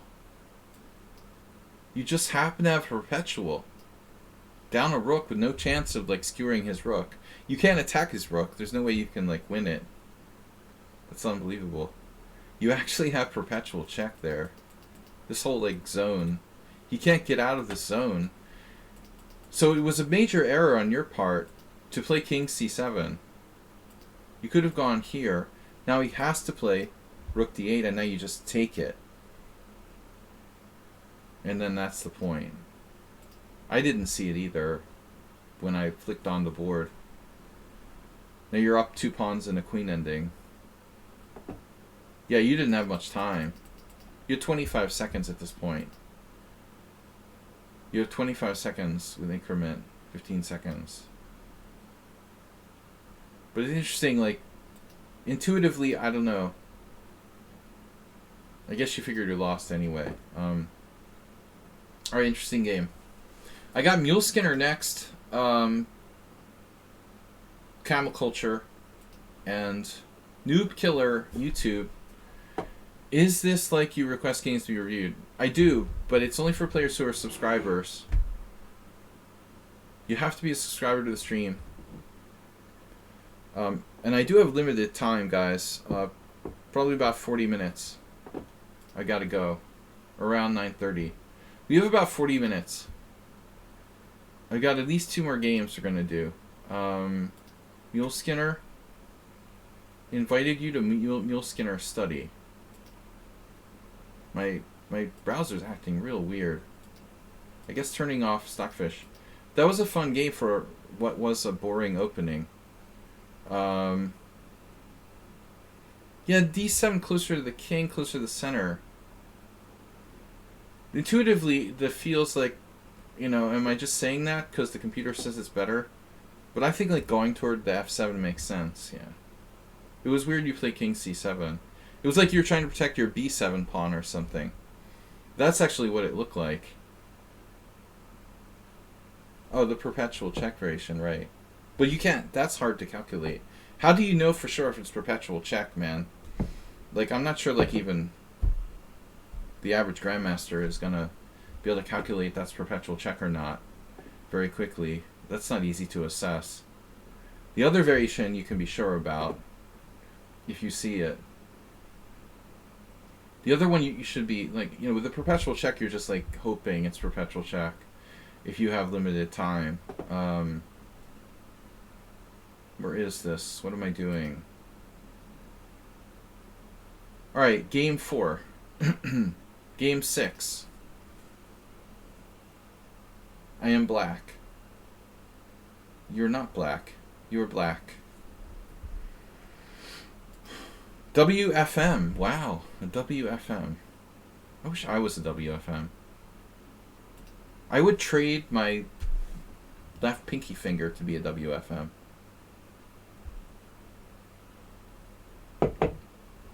Yeah, good game, Goju. Interesting position for me. I like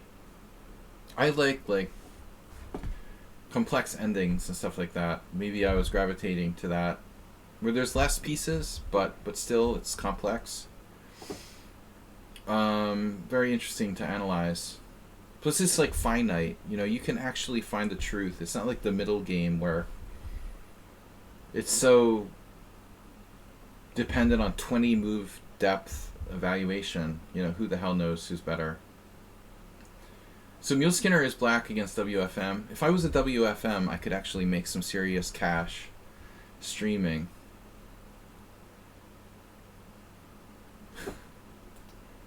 Alas, I'll never be a WFM. Sucks. Knight f3 d5. Where's Spectacular Camel? Guys, Spectacular Camel's thinking about playing this trashy gambit. Alright. Mule Skinner is black. His opponent played knight f3. I have to say that's probably a good choice against Mule Skinner. g3. And now c5. And if I was WFM, I would go for reverse Grunfeld. She must have been analyzing our games or something. She ends up going for that kind of thing.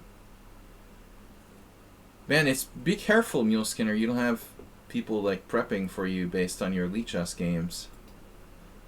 If you look up like your name, if she knows your name's Mule Skinner. Knight f6. Where's Bob? Bob left us. He couldn't. His ADD couldn't handle it. A full stream. His favorite streamer, Mark Esterman. I had a game with Esterman where I did c4, d4, b4 with a reverse Benko.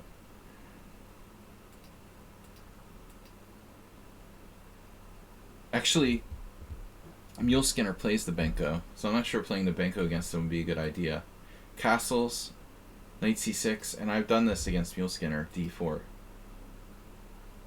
Mule Skinner is very good in closed positions, and where the strategy is rather clear, I think.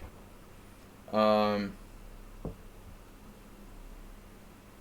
found that I have the best chance against him in open games, but it's hard to get him in open games. He plays the Grand Prix attack, he plays the French defense.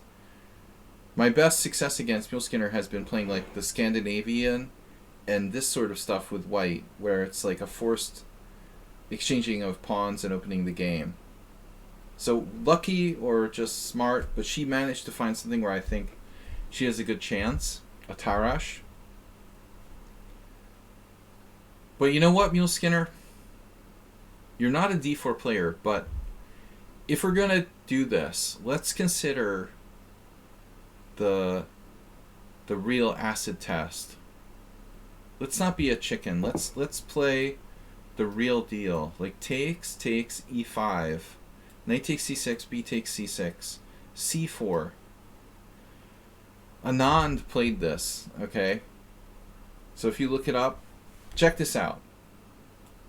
Just saying. Caruana, Anand, Anand, Anand, Anand, Anand. Now maybe Anand just likes playing the he likes playing the Grunfeld because he definitely played it with black. But I'm most afraid of this, like objectively. Maybe that's like black's best shot. In this position though, it's interesting if you do ever go into this. She plays bishop e6. It's like a Grunfeld in reverse. But there's also this rook b8, which is quite interesting. Notably, I don't understand how a 2200 plays David Navarro, but whatever. I assume that's like chess.com or some bullshit. How does 27-26 player play a 2200 in a normal tournament?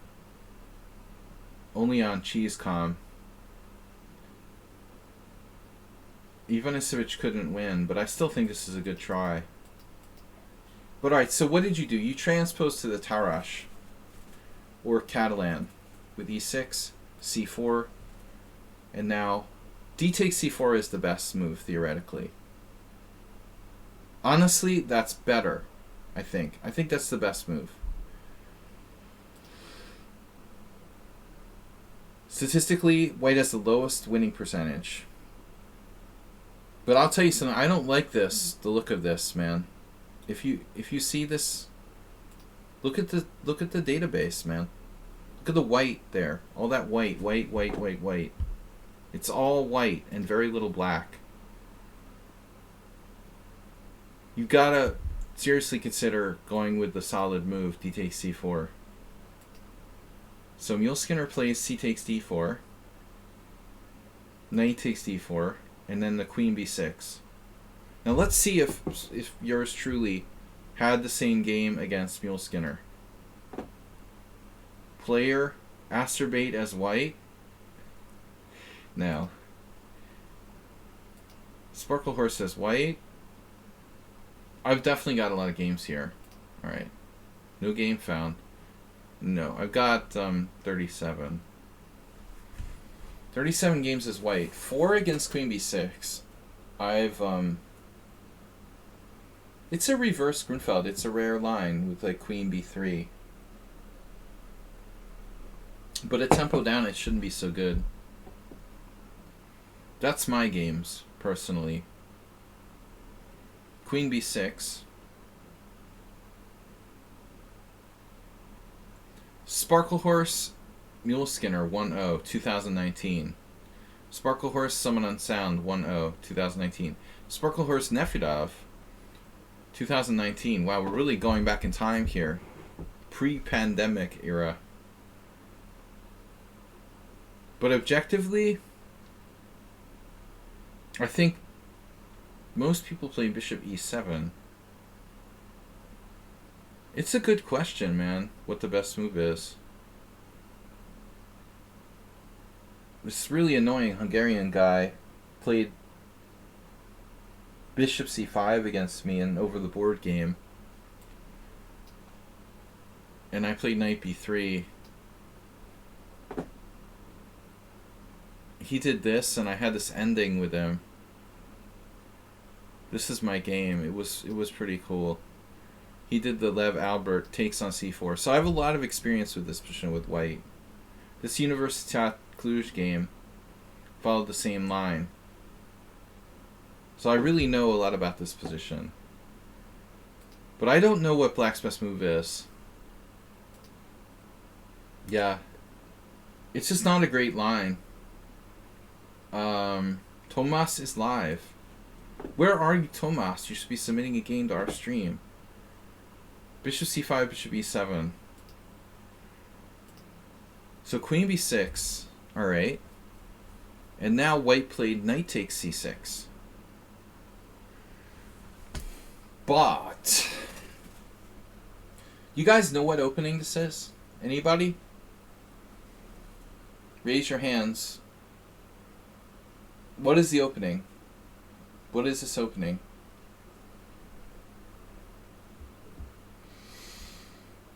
I'm actually wondering if this isn't like a Caro-Kann reversed or something. Panov.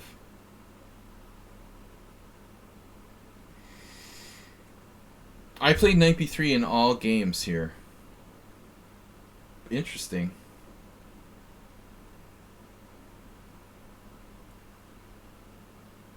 But I wonder, you know, even e3 is an interesting move. That's basically a Caro-Kann Panov in reverse. e3 absolutely has to be okay, but it's a little on the passive side.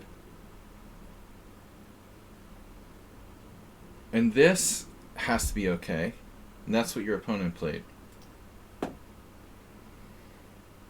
My move, it's a more risky move based on planning on regrouping this pawn if black tries to take it. Wow. So let's check the master's database. What? What? No way. Oops, sorry, something's not working right here. That's not the way it's supposed to be. Let's turn off the engine. Let's refresh. So queen b6. Oops, sorry? What do you mean, oops, sorry? There's 61 games here with queen b6 and it says, oops, sorry. Why is it doing that? Are you serious? This is no time for oops, sorry. That's not going to cut it. Lichess.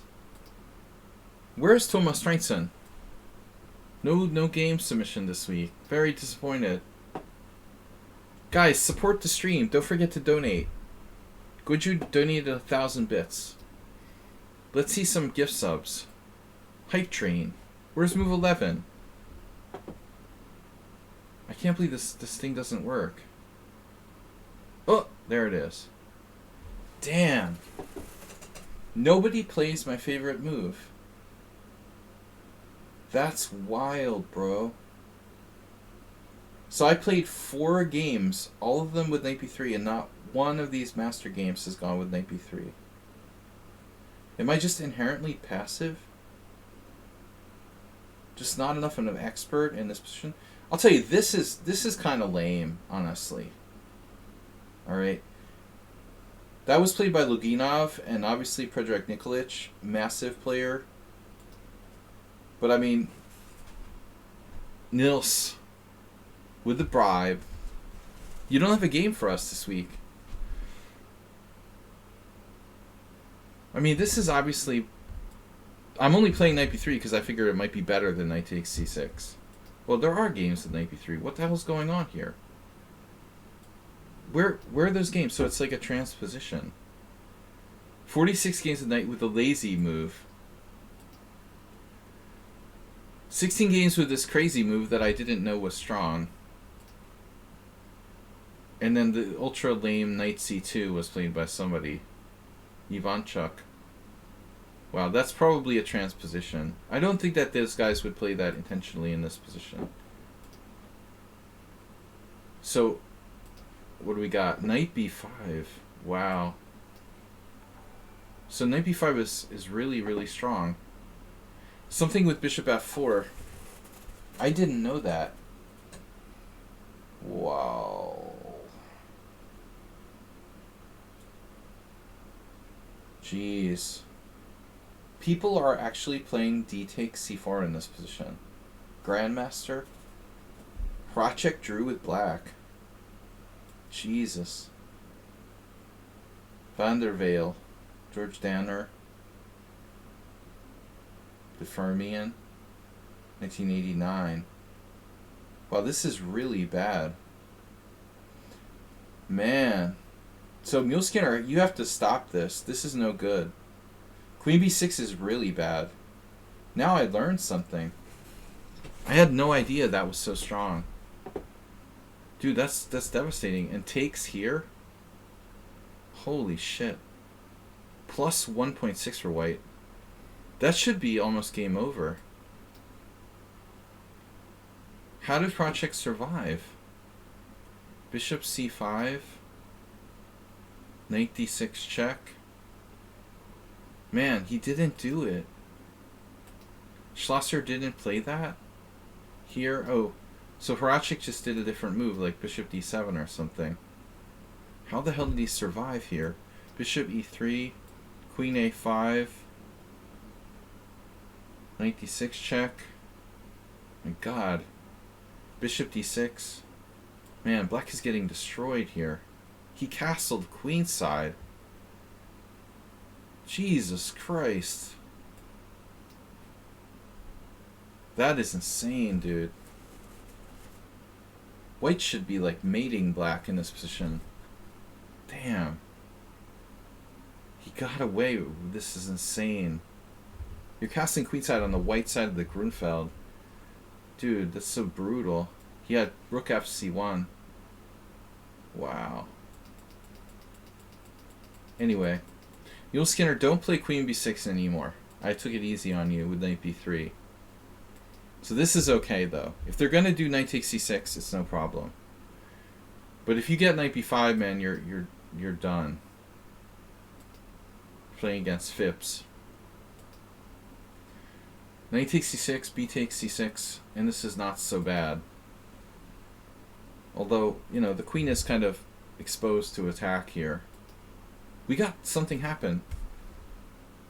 I'm not warrior. Had followed. You said what? I actually could submit a game. I have the score sheet right here. It's gonna cost you. I'm just kidding, man. But you are kind of late. Queen b3. Ugh.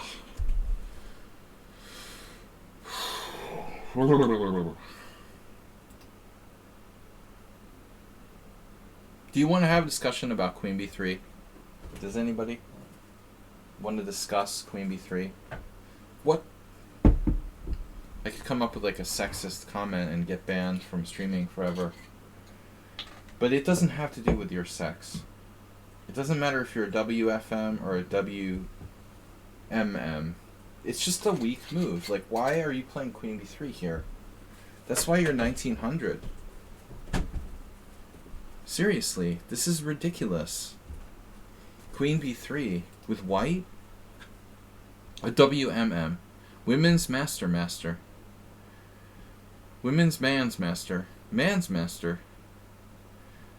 Jesus Christ. This is gross. I mean, what if you could point to one thing about black's position that isn't okay? What is it? It's the exposed queen on b6. There's one element to black's position that's unsound. It's the misplaced queen on b6 that's vulnerable to attack. So what does white do? Trade it off. Let's trade it off with our own queen.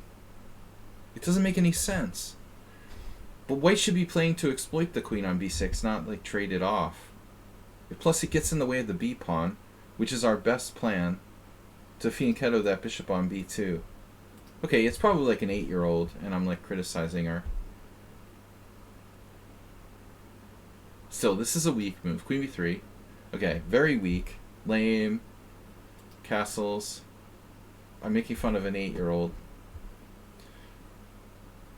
A lot of times they hand out these titles to kids who like win random tournaments and stuff. WFM could be like a 7-year-old. Okay, bishop e3.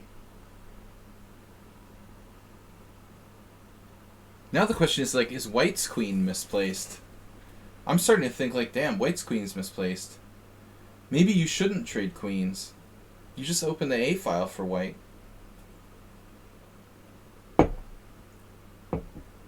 Yeah, why was I thinking about you, Chess Zebra? Oh, I stayed away from the carbs and I'm much better. By the way, the other day when I had that food coma, I ate those like artificial mashed potatoes, and I had like the brain fog. Like since I stopped eating large doses of mashed potatoes, I no longer get brain fog. I just ate some like brown rice with chicken, and it completely didn't happen. You think that's related or just a coincidence? Um, Maybe. Yeah, probably has butter. Or maybe someone added butter to it. What about real butter? I haven't had a brain fog since then, although I think my kids might have COVID. Anyway, I'm going to be careful about the carbohydrates. Now I think this is an interesting position. Maybe we go here and we say, okay, what about your queen? It's not so simple. I mean, there's concrete things to analyze, like this square here.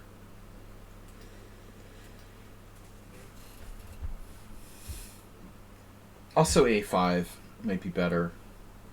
There's even this.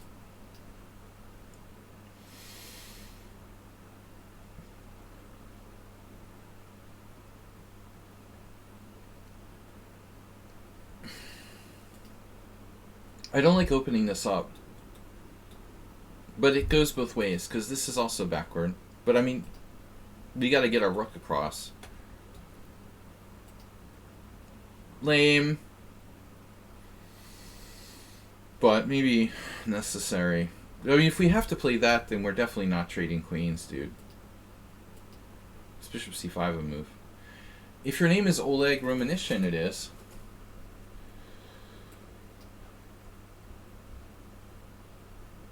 Romanishin... No, he played with white, this type of position.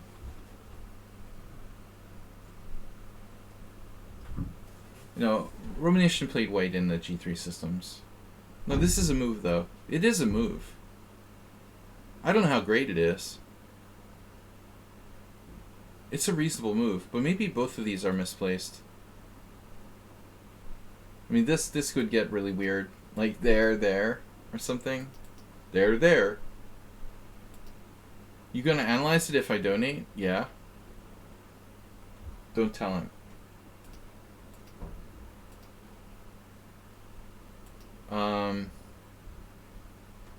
Yeah, bishop c5 an option. I mean, this is our good bishop for black, but bishops are kind of... The pawn structure's not, like, fixed here, so good bishop, bad bishop isn't so tista clear. I just don't like taking here and opening that A file, particularly. Bishop c5 is a move. It seems okay. Maybe like take, queen takes. Then he has knight a4, she has knight a4. Or like...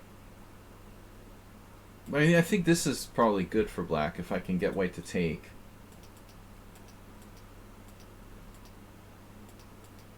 I hate this move a6. I hate a6. I want a6 to die. This is it's so passive for black. Can't we play something else? Anything. Rook b8, man. How about rook b8? Let's open our minds. Rook b8, allowing black to like just lose the a7 pawn for free. Maybe Bill Skinner's a genius, though. What about rook b8, rook takes a7, and then we just like do this or something? Like, seriously. Is it that bad? Because we're going to just pick up everything on the b file.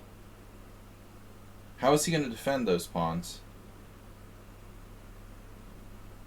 Bishop d7 is not so sad, true. Maybe you can play bishop d7, but then white will have an undermining move. They can go there. You're going to have to redefend d7. Of course it's possible. You could even play knight d7 if you prefer. Maybe it's not stupid. Maybe knight d7 is actually a brilliant move. Maybe it's better. You got me on the right track. Move 11, welcome. Knight d7 is like super passive. But it's like, what does white have here? What's he gonna do? What's she gonna do? Like sack a piece on d5? You have super structure. That super pawn triangle. b3 is falling, followed by b2 and c4. Ultimately, what's white gonna do? Wow. They have some kind of tricky move. Knight a4. Rook takes b3. C takes d. C takes d. And rook c1. Wow. White's able to maintain some kind of microscopic advantage. So let's not do knight d7. How about my move, rook e8? Bishop d6 is the best. Manually just moving the bishop. Rook e8 is okay. Anyway, so my point is like we don't have to play a6. a6 weakens our structure. But it might be okay. I mean, as long as we... I don't like this particularly. Okay, first of all. Also, our bishop is like a giant pawn. Maybe it's good enough. She played a good move. This is our best move of the game. Knight a4. Rook b8. And now if knight b6, d4... You gotta watch out for like d4, bishop d4, c5. Maybe black is better. It's an interesting game. I'll guess what color he played. Damn. That is kind of an annoying move, though. There's no way to unplug that knight on a4. You gonna play c5? Oh, you have simple knight b6. Oh my god. He had knight d7. Then white plays c5. She didn't play c5. What? White to move in this position, and white didn't play c5. No, I'm serious. Somebody explain to me, like, what happens after that. I don't understand. Like, yeah, you can take here, but is it so good? I mean, c5? Maybe it is. Here? I'm not sure, you know. Wow, black's completely okay. That's a tough judgment. I would have definitely played c5. She played this, just dropping her b3 pawn. And now cd5, cd5. We're out of the woods. Threatening bishop e7, bishop c6, bishop b5. I mean, Nils, I don't know. Why did she put her bishop on b6 is a better question, you know? She never should have put the bishop on b6. This is the real problem. There's a lot of moves she shouldn't have played. Queen b3. But if you guys want to be objective, there's also this and this. You have to watch out for that. The truth is, like, white has nothing. Does she have bishop c5? Oh, shit. Oh, no. Like, even in this variation, black is okay. You just take, and take. And white's just equal, probably.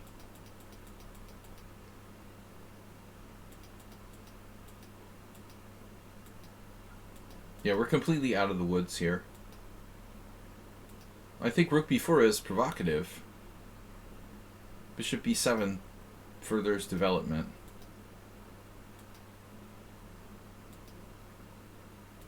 So why not here?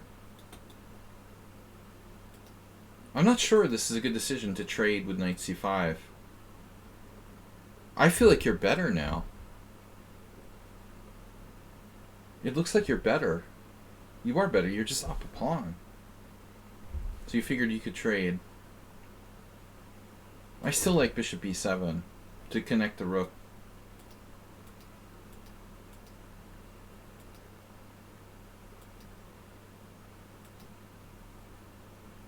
This is way better for her than the previous variation. I don't know. I guess the sin is like trading off that offsides knight. You should play bishop b7. Complete development. You settled for just being a pawn up in any old endgame. Jesus Christ. He lost everything in one move. He lost an exchange. Damn. But honestly, like, White has enough counterplay now with the 7th rank that it's probably a draw. You could have played f6, I guess. That's a rough blunder. Damn. You're just lost. Can we hope on WFM not having the endgame technique to win this, though? She has no outside pawns. I definitely never resign here. White's going to have to show some technique to win this. She didn't even get the A pawn. Really? She's going to get the A pawn. She's got to get the A pawn. She didn't get the A pawn. You know, first of all, I think you should play h5. Maybe black is lost. I mean, white has threats to come in here. Although I've seen similar positions. This is the really big threat of the king getting the e8. But I think you definitely need to play h5. If you can trade the pawns off, it's a draw, obviously. h5 is very important. Well, rook takes b4, I mean, may or may not. It may or may not be enough. Honestly, like, your king is a little bit off sides.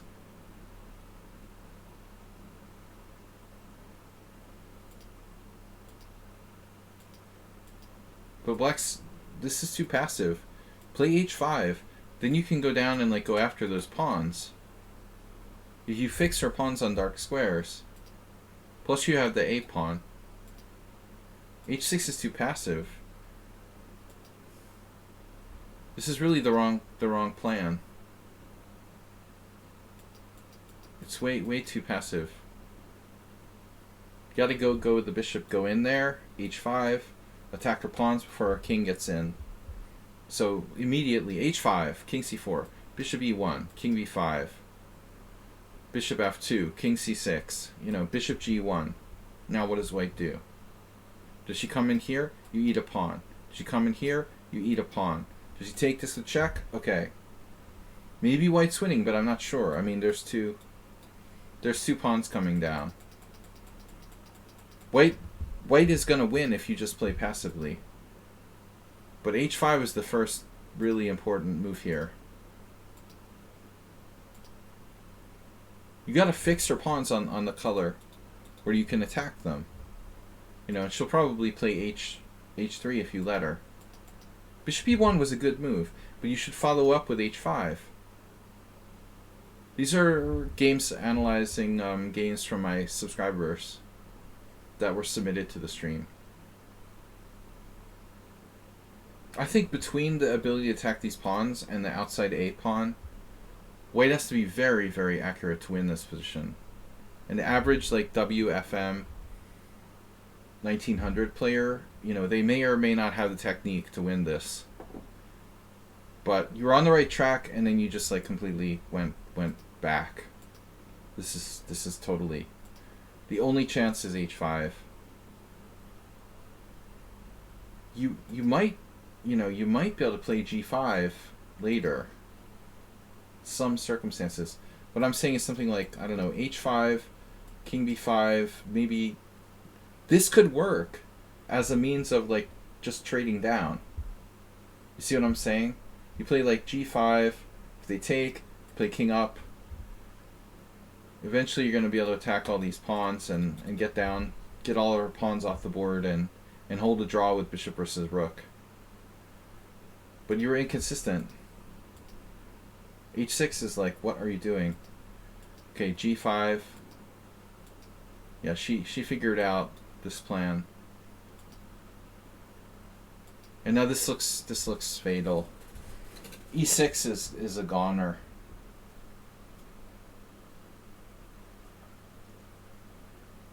She should play E5 here. It's a question of time, but if she plays E5, then she threatens Rook B6. She'll pick the pawn with check. And by the time you're going down and getting her F pawn, you know, her E pawn still remains. This looks like an inaccuracy, Rook B6. This is a major inaccuracy. Gives you time to take here. Totally not simple. Now check. She no longer has an E pawn. That's a huge blunder by white. Rook E5 check. You can actually think about King G4. Now we're getting really technical. I like the fact that there's rook pawn left on the board. 2 rook pawns for you. Yeah. So this I'm not sure about. This is really interesting. Man.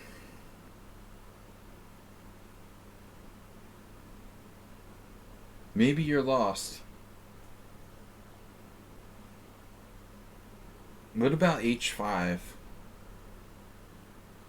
Maybe you're lost, man. You're probably lost.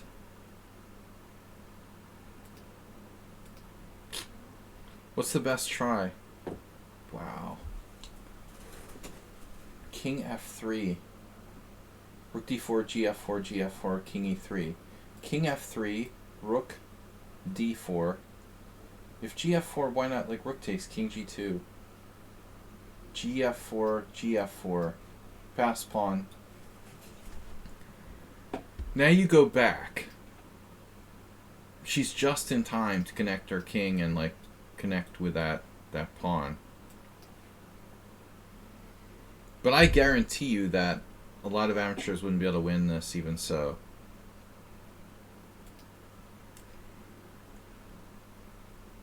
The only requirement to submit games is to be a subscriber to the stream. Don't have to be high rated. This was painful though. Yeah, Mule Skinner blundered and then he was like passive and hesitant in the ending. Oh my god. Poor little girl. She had you beat and she hung her rook on a diagonal pin. Oh my god. How often though is it the adult that wins against the little kid? Nils, are you 1200? Damn, dude. I thought you played like 1,000. Nils just tipped $10. Sorry, I take it back. Semi Hakaba has followed. Alright. Well, it's nice to know, like, you got the point at the end of the day against the little kid. They're usually raking in the wins, so I'm not sorry when the little child... No, it's not sorry. It might be an adult. I'm just kidding. I don't know. WFM. 80% of WFMs are children. They hand out the title like candy for winning like random tournaments and stuff. Alright, but onward and upward. We have camel culture. No, Nils has gone ahead of camel culture with the donation. What am I thinking? Nils, are you really 1200? What did we talk about this before? Do you actually have... You don't have Dutch ratings anymore? It just happened, man. It doesn't work. They took away the Dutch rating system? So I'm going to have to do the copy and paste. Get PGN. Well, that's grammatically correct.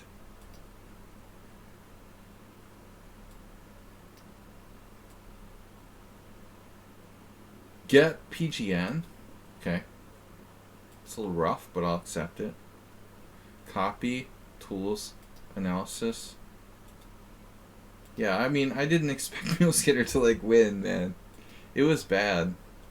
Poor little kid was, like, crying. Alright.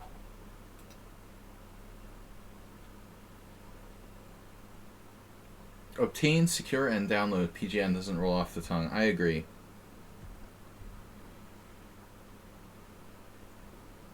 This is Mr. Nils. The Queen's Pawn opening. Guess which opening. Guess which side Nils is.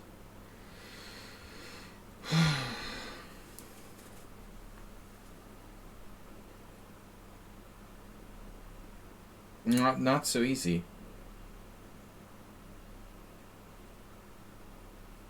I'm gonna guess Nils is white.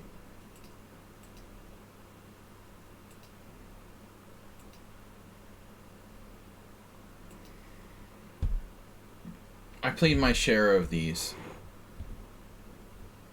I had a lot of games with Alexander Ivanov. He loved to play the modern, and we had some battles which he won 99% of. I think at some point I kind of got turned off to playing the full Monty here. Move order, honestly, the best move is e4. Like, it is. It would serve you well to be able to play e4 against certain things. That's what the Vietnamese players in Budapest, I exploited them for a while, and then they all like got together and they're like, "Oh, we're not going to do this anymore." You know, if this guy keeps playing like freaking G6 and E6 against us, we're gonna collectively start playing E4. So as a D4 player, maybe sometimes you have to lay down the law against certain stuff, like the modern, definitely the Owens defense, and maybe like E6. But I mean, the Pirc really isn't as good as the King's Indian, and I think when you come to that conclusion, Nils, you can start to think about when you reach the realization that the Pirc just isn't as good as the King's Indian. My opinion. Probably, you're more willing to accept, going into it. But yeah, you have to study. All right. So G6, C4, whatever. It's a modern. I've played this with black, also. Wow. Wow, that's a funky move. 92. How are you playing 92 here? I'm beginning to wonder if you were black. What is this? You play the... What is it even called? The 92 variation? Against the King's Indian? After this? You're going to play a Samish? Do you play the Samish? Do you play this?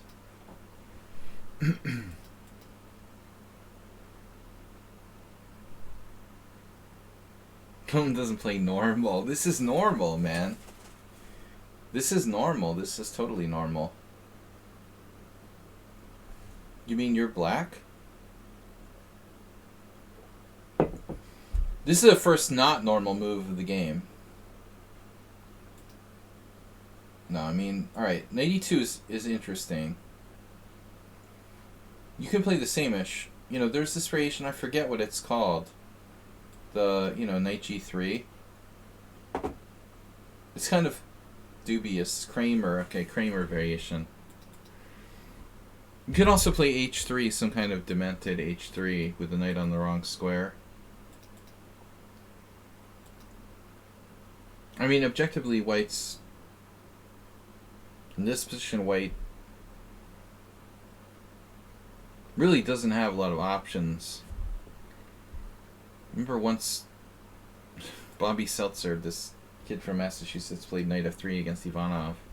Got absolutely destroyed in like 10 moves at the US Open. It was like 1992 US Open. Bishop g4. Yeah, knight e2 is better than knight f3. Objectively, my favorite was always knight c3. We had a lot of battles with Alex in this. Then, of course, black has lots of options. c5. Knight c6. Alright, it's a whole opening, you know.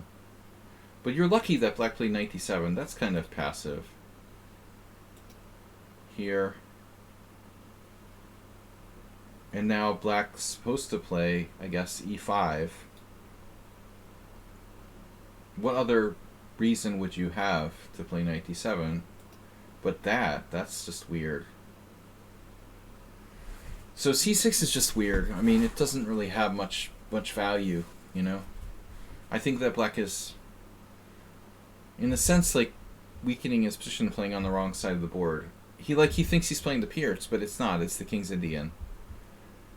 So c6 is not great. You know, it's like you're trying to castle queenside in the Pierce.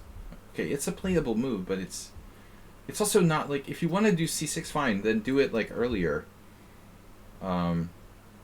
Probably the best would be a6 if you want to be really weird. Okay, here, c6. Anyway, it's a position. White's better. Now it's a King's Indian. And you, like, facing the threat of knight g4? Or not?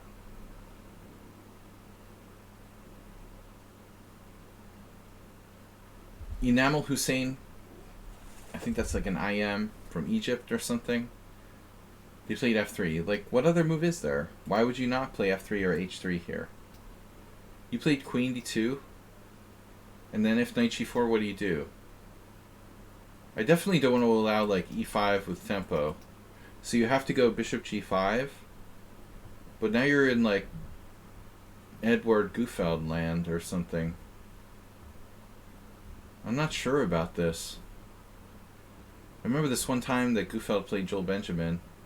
They had it was a demented position.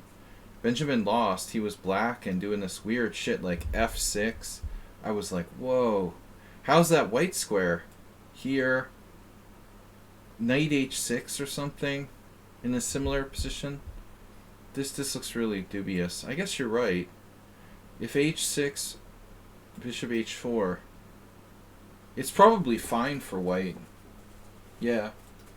It could get a little weird, but it's alright. You don't have to play f3. I don't see any reason why not, though.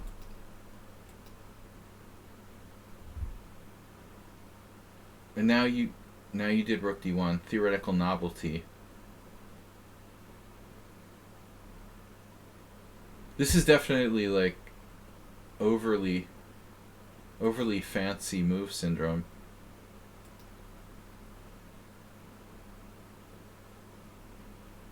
Castle's queenside, knight g4 is a problem.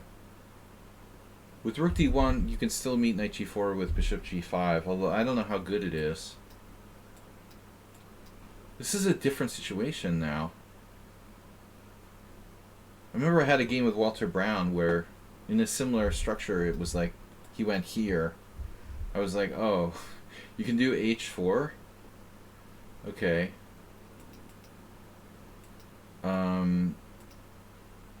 Rook d1 is interesting. It feels super fancy.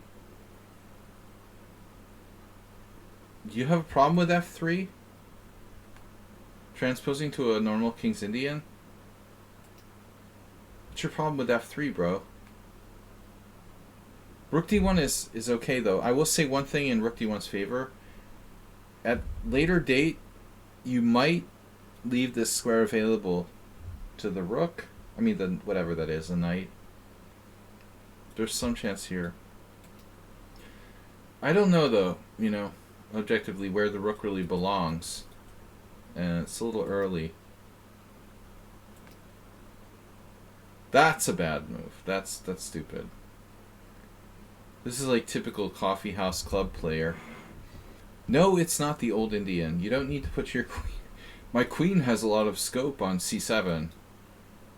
I thought, like, there its mobility is maxed out. I mean, like, it's bad enough. It's bad enough on e7. But this is definitely the worst. Like, the King's Indian players who put their queen on c7. Dude, look at that queen. It's in jail. Ooh, I'm scared. Your queen's on c7. It's gonna get me. Anytime like someone does that, like in the Old Indian, you do it because there's simply no other place to put the queen. The bishop's on e7. But seriously, that is stupid. f3. I like how you played it now. Like you were being forced. So you have a good same-ish. And now we can think, okay, safe to assume taking is not good. Pushing is interesting.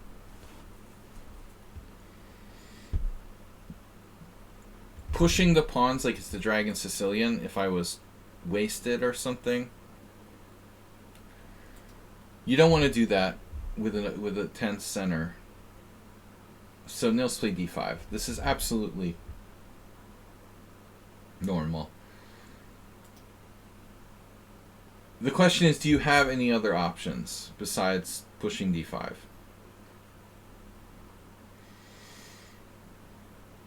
Honestly, I remember this game from the New York Open. It was like Tal Kamsky 91, where like Tal lost with white, I think. He actually castled queenside in a similar position. It wouldn't be crazy to have your king on c1, but it's risky. I think if your king was on c1, maybe you consider keeping the tension here. Yeah, I mean, it's weird to play knight g3. Because it could blow up in your face, you know? Like, dude, your king is on e1. It's the middle of the board, you know? I mean, you're just begging for something crazy to happen.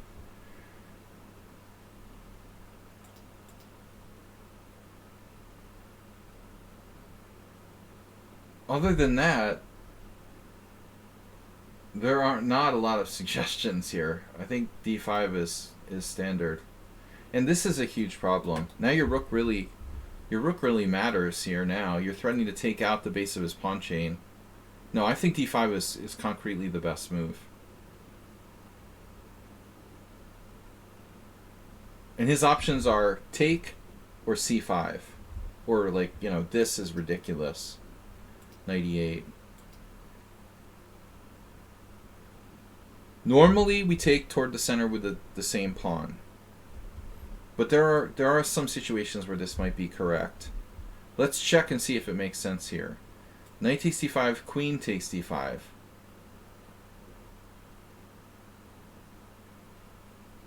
Knight b6. And the c-pawn is bad. We can't do it. So, and then the other way, not really right. It's a bad knight orf. So you have to take back with the pawn. In that line, this is correct. C takes d.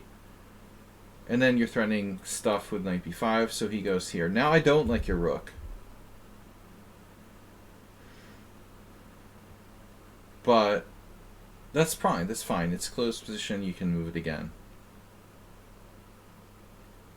Now you have a real dilemma. Like, do you put the knight on g3?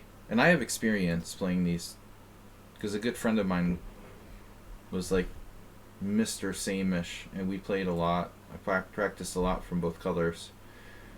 So I don't know about knight c1. You might want to consider going here. It's not real promising either. Obviously, like, you have rook c1. That would bottle up the knight further. There is another possibility. You could go whole hog here. What do you like hogs? Like, how do you feel about pork? Do you like meat in general? If you really want to be an animal,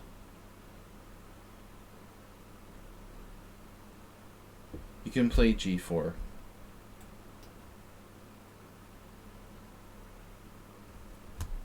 If you're gonna play knight g3, you should play it behind the pawn. You know, I mean, this is a really psycho. It's a psycho way of playing, but it's probably correct. No, f4 is not a candidate move. g4 is. I like g4, knight g3, and we go psycho. And we'll just leave our king in the center, put it on f2 or something like that. f4 is not good. f4 opens up the demon from hell. You know, you don't want to do that. That's not an option. You don't generally attack the strong point in the King's Indian on e5.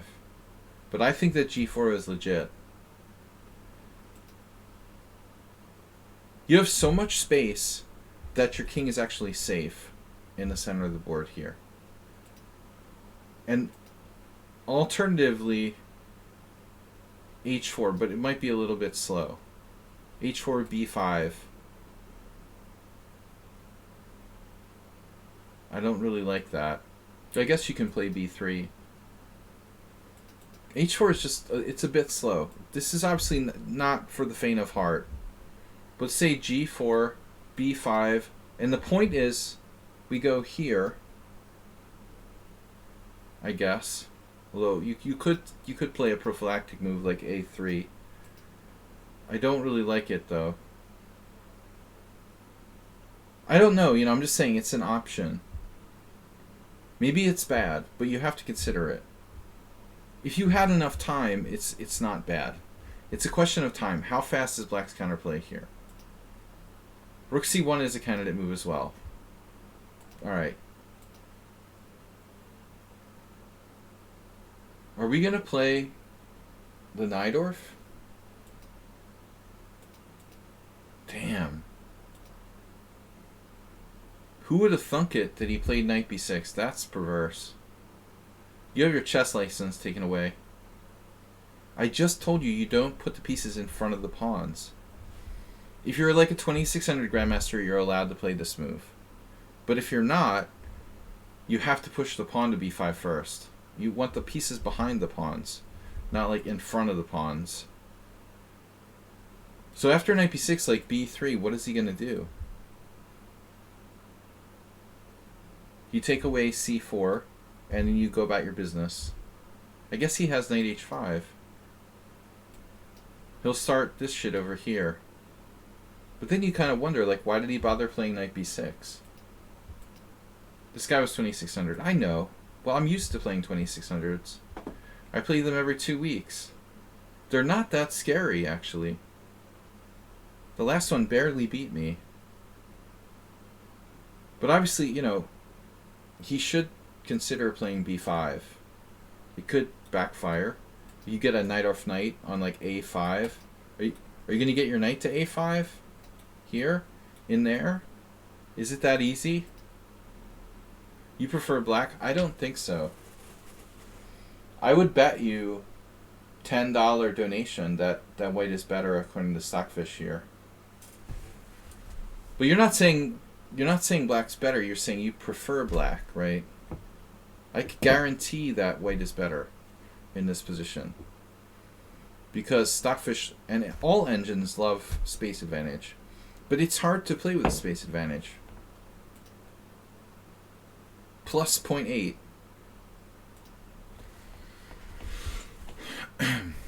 There is another component to g4. The preventative, you're not going to screw me with knight h5. No, I lose if the engine gives you advantage. Of course white is better. Stockfish is like #1 province is space advantage. But you know how hard it is to play space advantage positions for humans. You know? But the nice thing about g4 is it's not only attacks him, but you actually like prevent him from doing bad stuff to you with like knight h5, knight f4. So this is more dynamic. But I definitely think he should play b5. And you just like don't care about knight c4.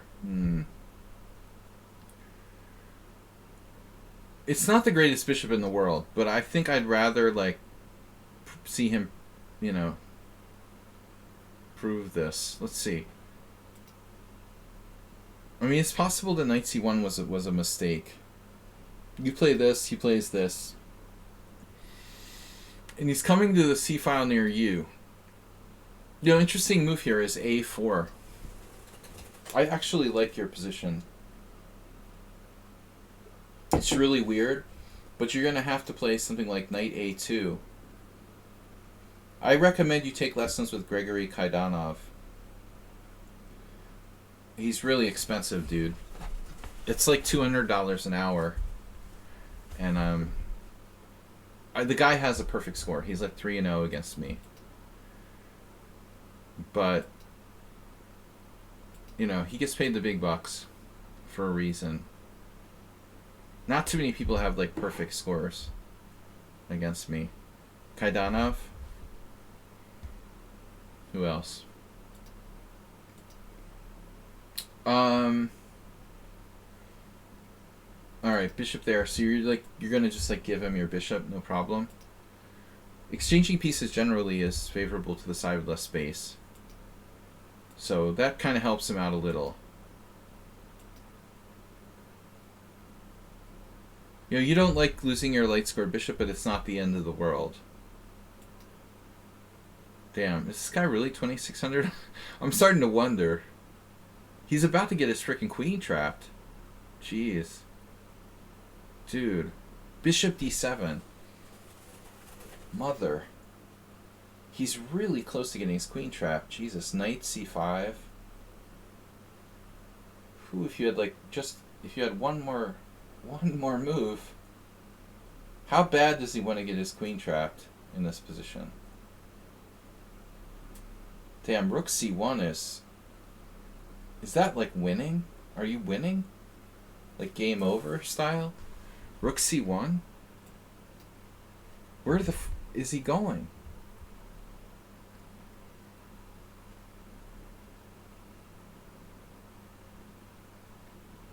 I mean, first of all, I looked at knight c5, but he can take it, and you can't trap his queen. At least not immediately. Then I looked at bishop c5, but I realized here, shit, are we trapping his queen? Oh my god. He's got a miracle, right? b3, queen d4, and his queen is trapped. Hail Mary! Yeah, he's got this knight d4, knight e4, and saving his ass with knight e4. Otherwise, his queen is trapped. But you didn't even bother to think about the shit, right? You're just like, I'm playing on intuition. I'm a tough guy. I don't need no frickin' calculation. I just knew intuitively that there would be no way to trap his queen. I could feel it with my good blood. So, rook c1 looks very strong. The only issue here would be he's got to bail immediately, and your discoveries aren't that devastating. Actually, this one looks pretty good. After knight a4, you're getting into b6, bro.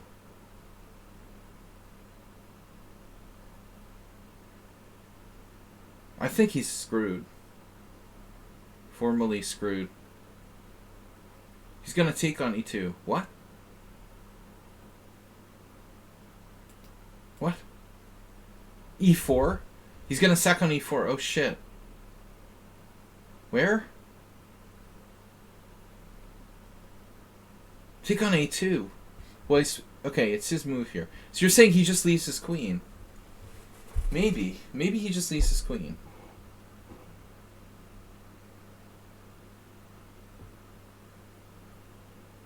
But that takes balls to just leave his queen there. Like nothing's happening. You may be right, though.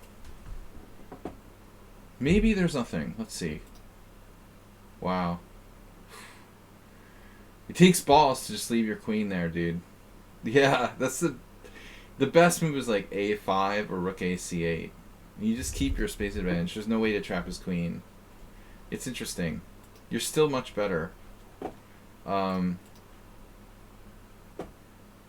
You're damn close to tactics here.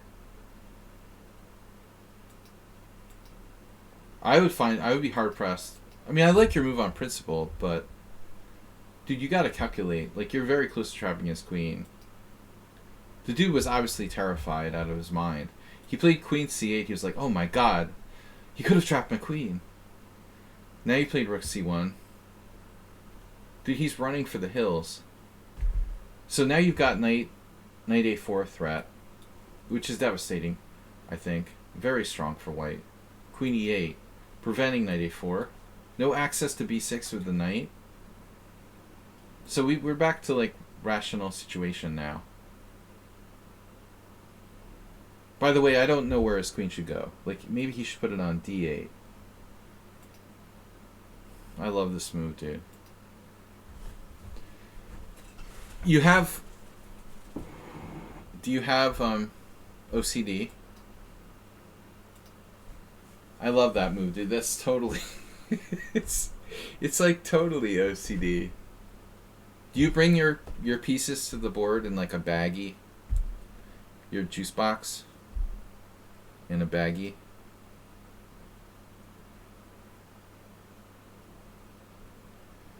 You got like 6 pens in your pocket protector?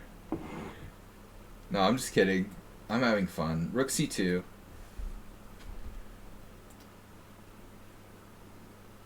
Dude, it was my first... I'm half joking, man. Rook c2 was like my first candidate move, Jesse Ibra. To be fair. But I'm making fun of myself too, you know. I always point the knights to the right.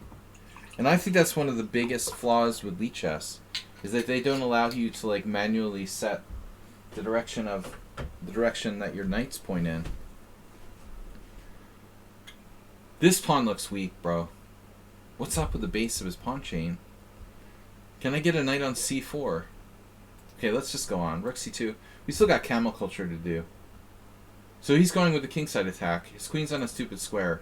It should probably be here. Actually, no. He's got some stuff with this. I hope you have a concrete concept here. Damn. No, I like Nils's play. I like how he's kind of resolute.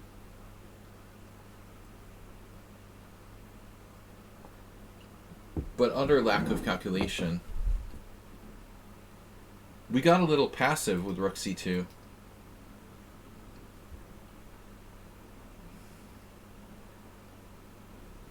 I wonder. This would obviously be uber risky. And you're really spreading yourself thin, and it could backfire. I'm not saying you should be like throwing g4 at everybody.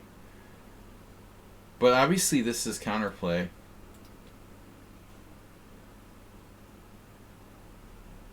Man, I really... And b5 can come in. I want to get your knight to like c4. It's not happening. So I don't know. What about penetrating with the rook? You know, just penetrating with the rook. Maybe this is not so stupid. Something like here. Just trying to get in there. How about the direct approach?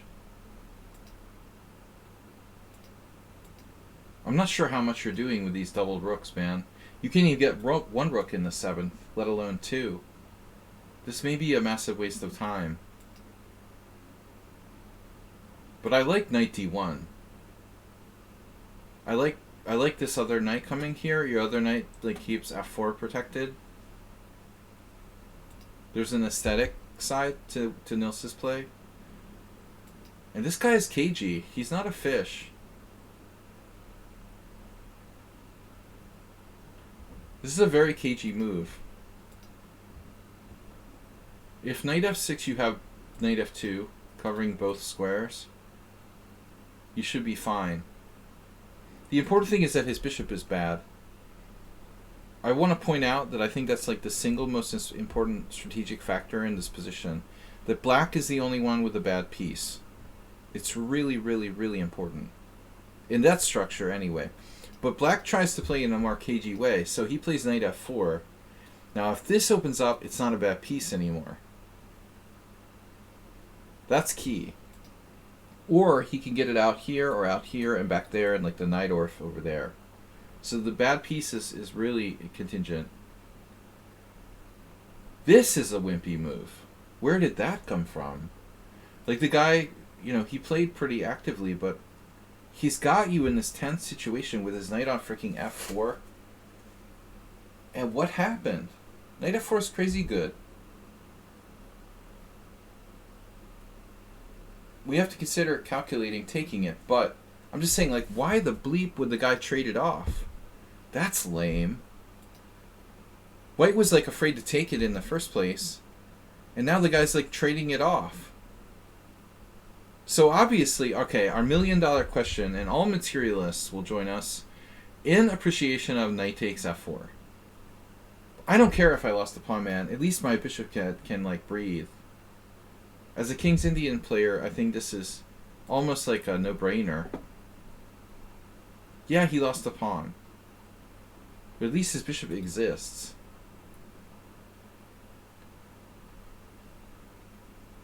But, I mean, the computer might take it. I think maybe you should, actually. I guess you need a reason not to take this, dude. Get mated. Show me how you get mated. You might get mated. Oh, e4 is hanging. No, that's a problem. I don't like that. Yeah.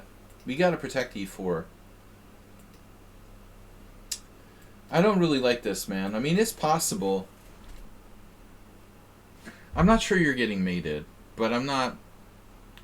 Black's really active. Bishop d4, rook f1 mate. Bishop d4. Oh, right away. Queen takes check. Did I suggest that? Bishop d4, rook f1 mate. I suggested that. Damn, ensemble chess. With the caps. With the caps, it's mate. Caps mate. Do you get mated? You literally get mated. I didn't say I would take it. I'm just saying we have to analyze it. It takes me a while to figure this shit out. I didn't even see e4 was hanging at first. Yeah, it's bad. This is a great move by Black. Man, you're lucky you're not playing like Roman. He destroyed me with like a knight takes g2 sacrifice once. I guess g5.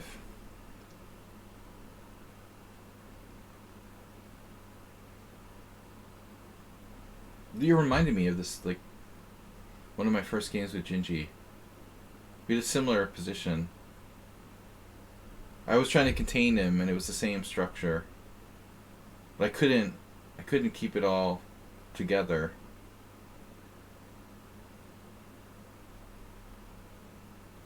Like World Open.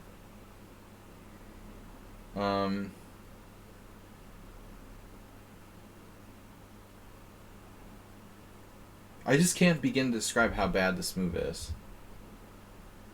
Knight takes c3, officially the lamest move ever played on my stream. The guy's knight is like... It's like Satan himself. And he just like trades it off for the knight on d3. For the... Not just any knight. He trades off Satan for a knight that's like doubled up. This is the dumbest move of all time. Seriously. Why? Why would you do that? G5? Seriously, G3? We're looking at like sacking a piece, man. At this point. I wish you good luck against like Hikaru. With White in this position. I don't know, man. I think like White is getting in trouble. That is so sick. Knight takes f2. He didn't know how good his position was. He let Nils slip away like an eel. My god, and now you have rook takes g7 check. I'm not sure you should do it, but you have to consider it, obviously. Do you want to do it? Yeah, knight takes c3 was ill. Unfortunately, you're taking a bad bishop here, and it might be a mistake. But you are better. Actually, his last move was bad, too. What about active? What was that? Was that Chess Ibra's suggestion? Yeah, I hope you saw rook g7. What about the mate on the f1 square? What happened to that? Nils, was this like an old man who used to be a good player, but he's like 73, and his rating dropped from like 2300 to like 1875 or something?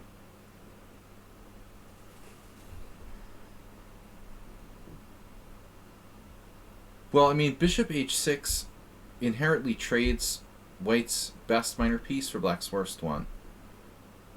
So it's not necessarily a good exchange. 55, Jesus. You must have a brutal job or wife or something that's just destroying him. You get the sense like he knew what he was doing, but he's just like overwhelmed by something else outside of chess. Yeah, I mean, if you play bishop h6, inherently that's a good idea, but this exchange of pieces on paper is not good. So let's say rook f7. This exchange is not good. You just traded like your best piece for black's worst piece. If it brings us some kind of tactical victory, it's a different story. But this looks really good. It's a pawn, who cares? Pawn. Rook takes b7. Damn, dude, we're close to something here. Queen c8. Now we're talking. I feel the tactics coming on. One time I was black against Bisgeier. I had a sick shot with something like bishop h6. I'll never find that score sheet. But against Bisgeier with black, it was like 1992, 1991. I had some kind of insane King's Indian where I played bishop h6 even though he could take it. But he couldn't take it. You know, there's all kinds of tactics here. Down here, down on c5, the back rank on f1, bishop h6. But this is a sign like black is resigned, like his wife beats him when he goes home or something. I don't know. This is just terrible, dude. Bishop c8 he's a beaten man. Like, in all seriousness, like black is just a beaten man. When you play that move, it's time to go home.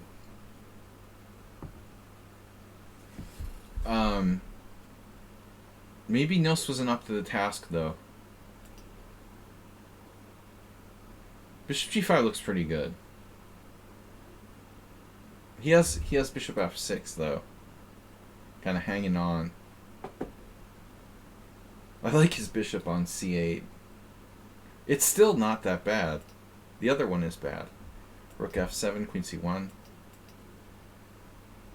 You're better. He's like setting up for the next game, man. Damn. But actually, he has queen d7, kicking your ass out of there. Your knight is kind of sick, right? If only your knight were on like c4. You need to play knight f2, knight here, knight here. Get your knight on the right path. Yeah, that's the problem. If you trade queens, you got nothing. Oof, you can't trade that. You didn't. Oh my god, Nils let him trade. You let him trade the dark square bishop. That trash. I think you tried bishop e3. But to be fair, I think your advantage is like really, really small. In all fairness, White's only a tiny bit better now. He's kind of getting out, you know. But I don't like it trading it. You could do the Walter Brown, dude. Actually, that might be the best move. I wouldn't be even slightly surprised if h4. I bet that's the best move. I was playing like this Knight A6, King's Indian against Brown. He played H4 in a position where I just didn't even consider it. It was like my bishop was on F6. H4. Probably white's not winning or anything.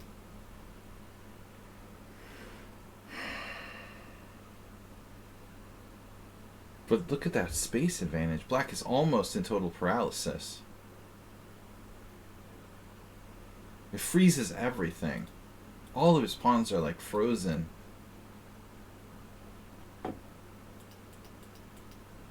Is H4 the #1 move of the engine? Anybody? Want to bet on it? Nils, do you want to bet $10? The H4 is the engine #1 move. You want to bet $10 donation? I'll bet you like a $10 donation. The H4 is white's best move in this position. I mean, unless there's like a forced win or something. What if H6 after H4? I'm not really scared, you know. We just take on E7. Maybe H6 is a good move though. The Eagles. Yeah, maybe you're right. Sides. Maybe H6 is black's best. H4, H6. But it doesn't radically change the situation. One way or the other. I still think that white is better.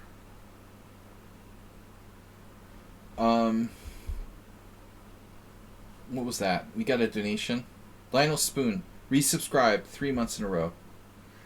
Eagles Kansas City Super Bowl coming up. That's gonna be fun. A real Super Bowl. I gotta root for the Eagles. My original home team. Alright, Queen E3, Queen D8, Bishop H6. Well, at least you eventually didn't trade off his bad bishop. This move. Oh my goodness, what are we doing? That's some kind of psychological trap? It almost looks like you're trying to sucker him into coming down here.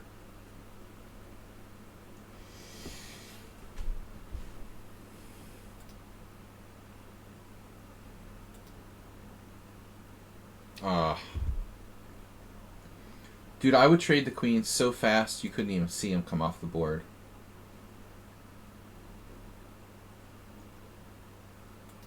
And now black's absolutely fine. Queen G3 was a weird move. It looks like Nils lost his concentration. He went out to smoke or something.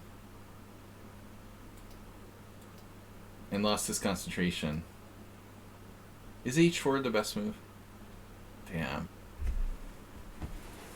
It's so close. It's up there. It's the second best move. How many moves do you have? 3 moves. You literally have 3 moves. Bishop E7, Bishop H6, or H4. And I bet him that H4 was the best move. I was wrong. But he played the third best move. Which is even worse. Alright. This was a fun game. I thought you were gonna trick him with like H pawn. I figured you would try to get him to like get greedy, and then you could maybe like try to get in there somehow. But I guess it's all just a pipe dream. Black can just like move away. I mean, he doesn't have to like let you in his position, like destroy him. If you play Bishop G5, he just like goes away. Probably black's holding on, you know, or even better. No, I think you had to trade queens once you let him get in there. That was, and you're gonna fight for a draw now. Your structure's worse. So that's the end of the game. Yeah. Old man offered draw. I took it. Or I offered the old man a draw. He had queen b1 check. Oh, that's no big deal. I just go here. That's definitely a draw. The one thing I don't like is Nils's structure. You know, this is an inferior structure. We don't really like this structure. Theoretically, black is better here. It's probably a draw, but white has to be careful. You know.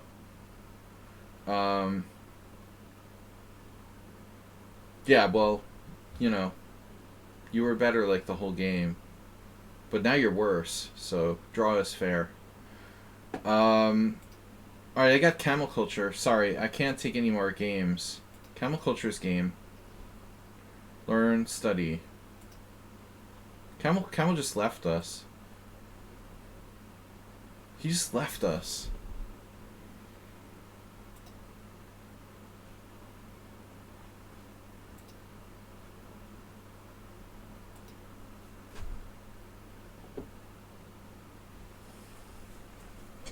I like it.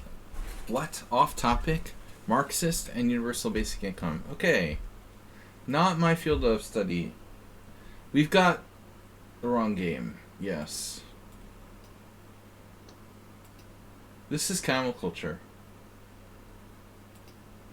He was black and a Najdorf. What happened to e4, e5? No, you were white?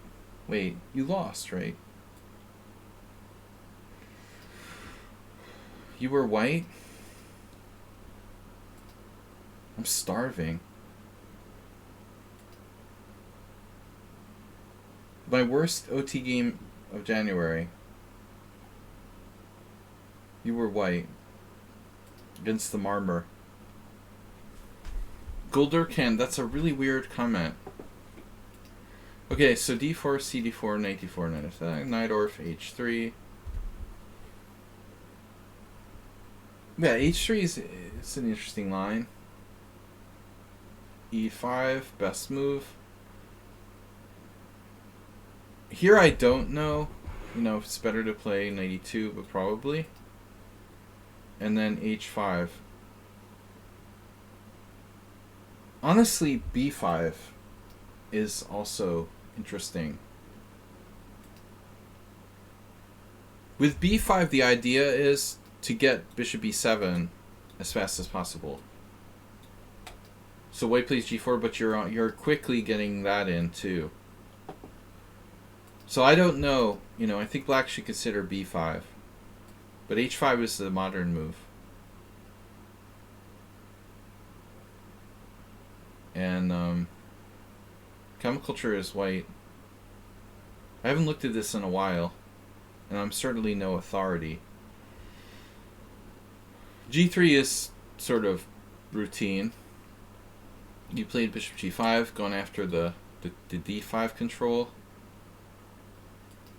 So what about this position? Vast majority of players play bishop e6. Yeah, I mean, I haven't looked at this in a while, camel culture. I did a while ago, like 2 years ago, with one of my students. We were looking at this line. It is kind of striking. The standard Najdorf setup with like bishop e6 looks like way more common.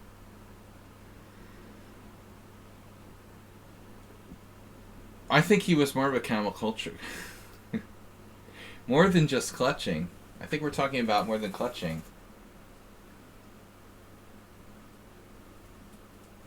He thought it was his camel.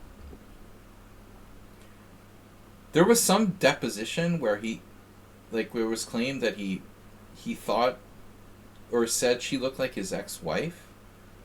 That's weird. And then, yeah. Now we're degenerating into politics. You know what the worst thing I saw today was? This is just ridiculous. Dude, there's all these people who all they do all day is claim that the whole space program is fake. So any kind of like post on Facebook about like the Mars rover, there's this whole subculture of people who spend all day claiming that like NASA is fake and we never landed on the moon and the Mars rover photos are doctored and it's really someplace on Earth and shit like that, man. I mean, I'm sorry, dude. It's just ridiculous. Bishop e7. So the point is, why does everyone play bishop e6? Camel culture. There has to be a reason.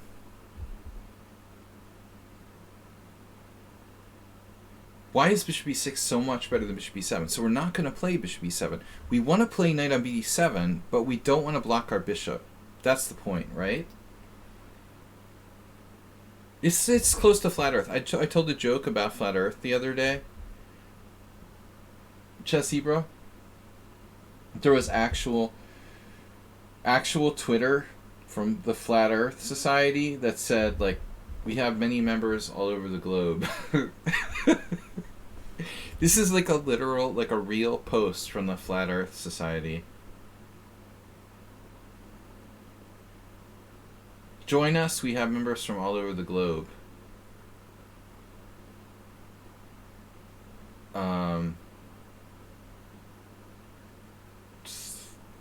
Almost like too good to be true. Only Kanye West could come up with something better than that. Nils, nice knowing you.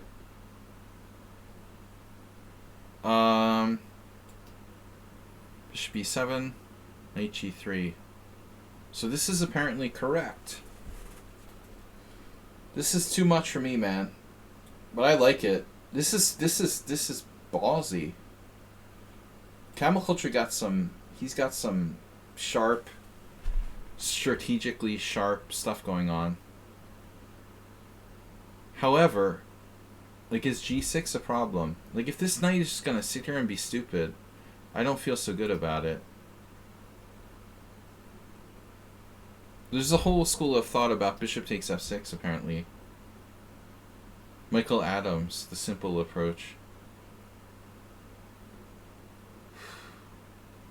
f4. Can't we attack the... Nils, if Nils was here, he'd suggest f4. I'm digging on Nils. Attack the strong point. Yeah, dude, I'm still going back to g3, bishop g2. And I'm resigning with my knights, like, on move 27. Still sitting on e2 and c3 like an idiot. Damn. I mean, dude, you gotta play g6, right? It can wait. It can wait. Can't we just go in there? I say screw it, bro.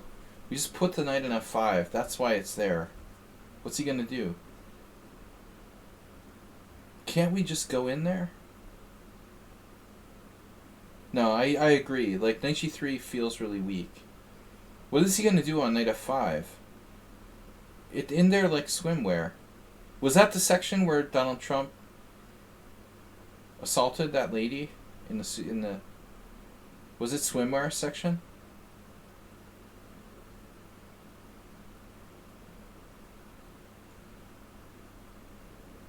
It must have been.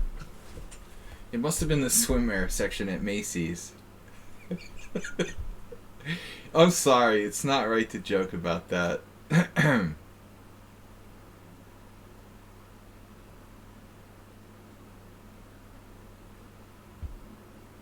No, I mean, most of the scammers probably don't even believe the shit they're promoting.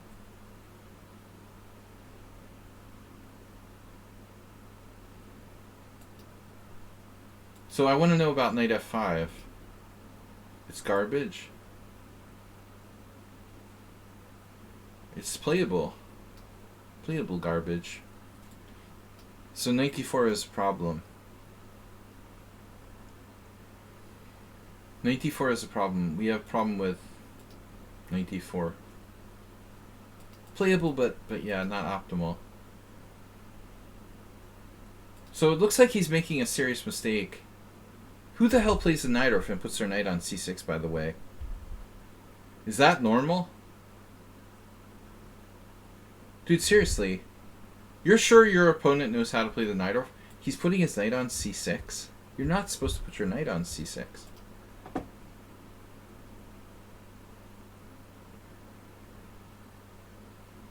Who puts the knight on c6 and plays the knight orf?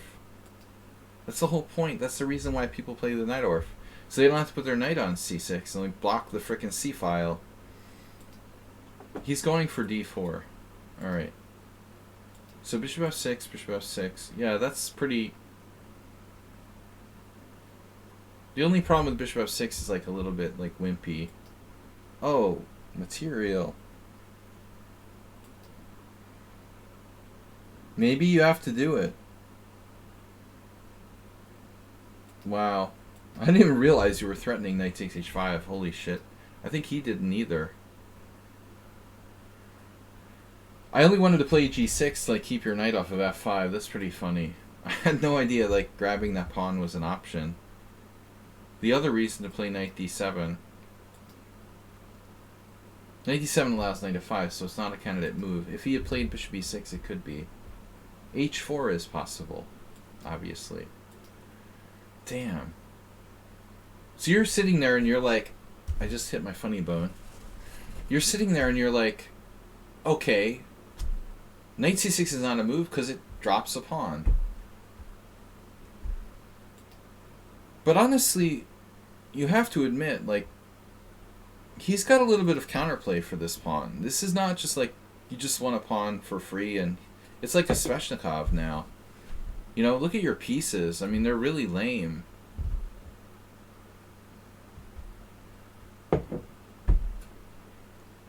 You have like no dynamics at all here. You're just up a pawn.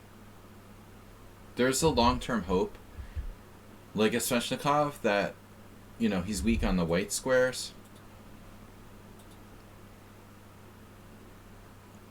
But I mean, at least like momentarily, you're not active.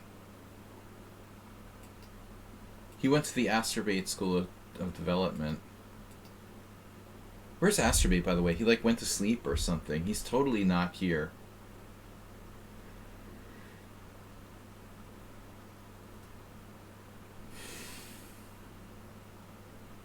Black has an unfortunate problem, though, that like he cannot avoid the exchange of this bishop because of knight takes g7 check.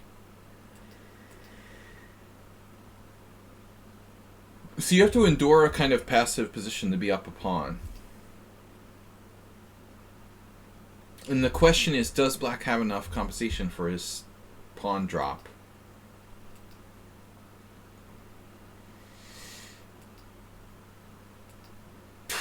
That's all he's got. It's like queen back to d8 and it's like c3 and you're just up a pawn for nothing. Wow.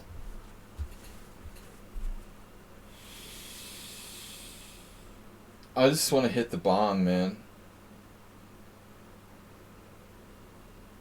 Yeah, if I'm black, I'm not happy. I'm not happy you like traded off another one of my pieces. I'm not happy I'm down a pawn, but I'm optimistic, right?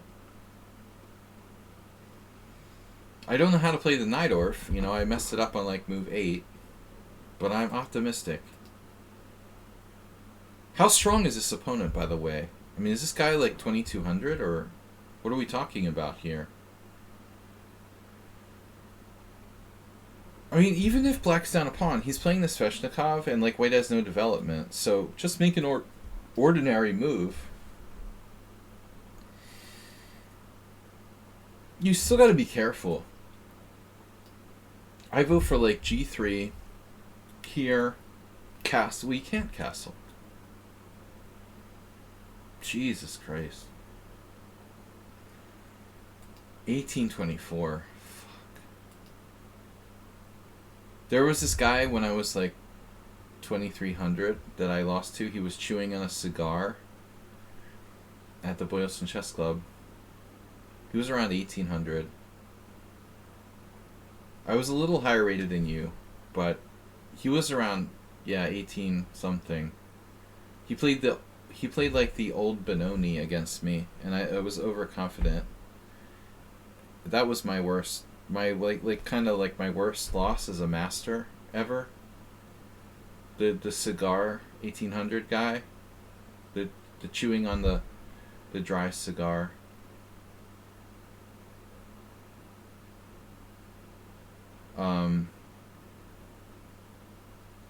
I underestimated him, but it's usually how it goes. But what I like about this guy is like he doesn't show any sign of fear. He's like freaking rook h4. Is it a little kid? If it's a kid, then it's a little different, you know. Jesus. Does that tactically work? That's a pretty sophisticated move there, rook h4. Wow. He has a PhD. A little kid with a PhD. Unbelievable. What is the world coming to? He started school early. He's like Doogie Howser. I'm not drunk. I'm just joking, man. I'm just joking. I know. I got the point. I'm just trolling you. No, rook h4 is a typical PhD move. He thinks he's smarter than everybody else, you know. There's a lot of poker players like that. This guy is, yeah, he thinks he's really smart. Well, you gotta outsmart him by, like, you know,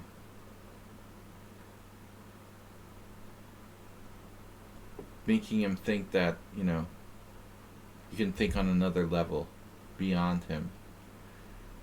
He'll fold because he's too smart to fall for that trick, you know. I'm sus of this though. Let's see. C takes D, rook takes check, 93, pawn takes. Damn. Dude, I don't know, man. This is real close. We don't have a move here. Nothing. Living on the edge. It's like you've got bishop d3, Holmes. Are you serious? You missed this? Tactical noob.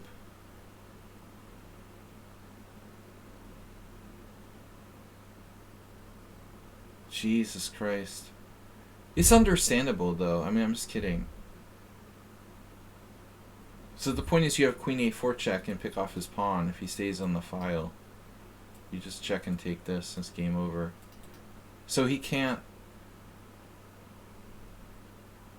move his rook laterally, and he can't not move his rook laterally. So his only move would be like sack the rook. With like pawn takes pawn. That doesn't work.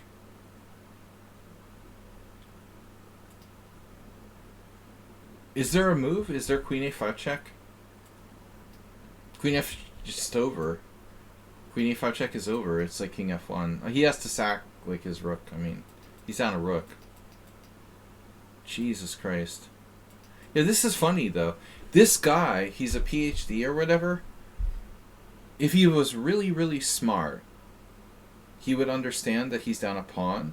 But in reality, probably he has like reasonable chances to resist here.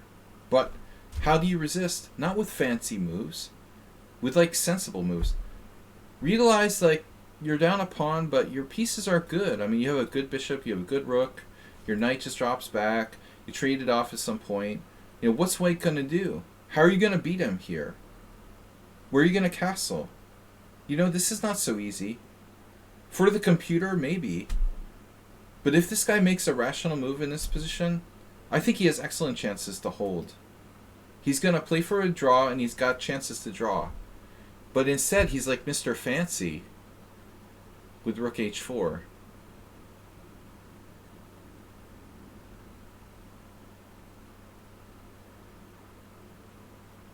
So you actually played this. He played check. You actually did bishop e2. So 93 works. Maybe his best now is to do like rook takes d4, but he's like the piece down. So pawn takes d4, bishop d3. What's he do? Like rook takes, pawn takes, queen h4 check. Were you afraid of this? This is nothing, right? He's down a rook. I mean, I'm not like a tactical wizard, but you know, you're just... You missed the existence of rook d4. Okay. Oh, shit. Well, I mean, you were lazy. You thought, like, this is good enough. Did you look at the other line that I just pointed out? And be like, no, this one is easier?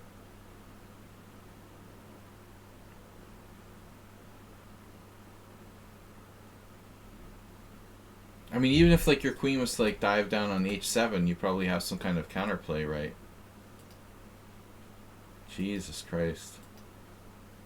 What was the time control, by the way? I mean, are we talking game 30, or this is like a long game?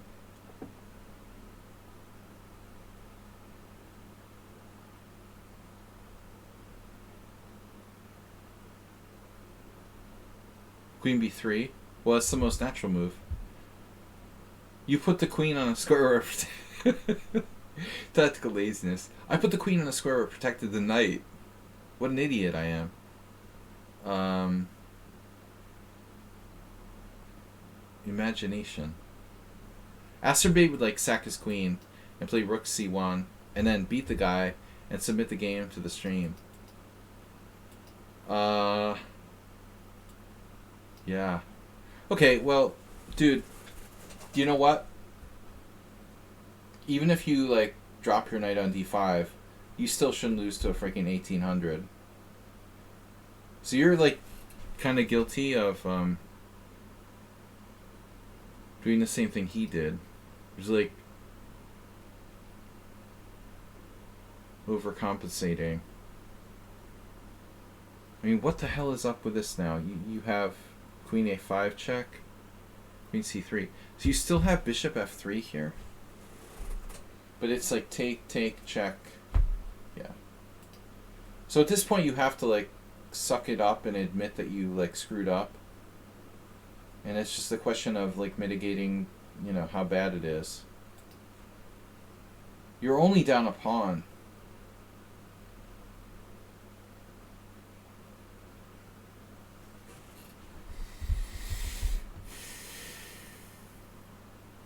It's hard to like, you know, teach people to like learn to maintain rationality when all the shit is going crazy around you.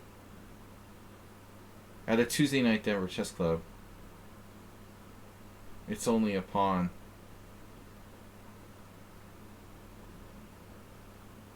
You have queen g3.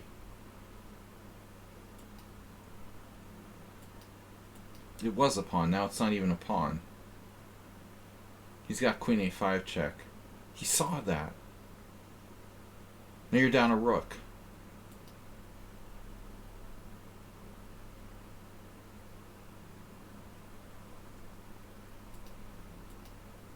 Reminds me of a guy I lost to at the Boylston, but he was more like 2050 or something.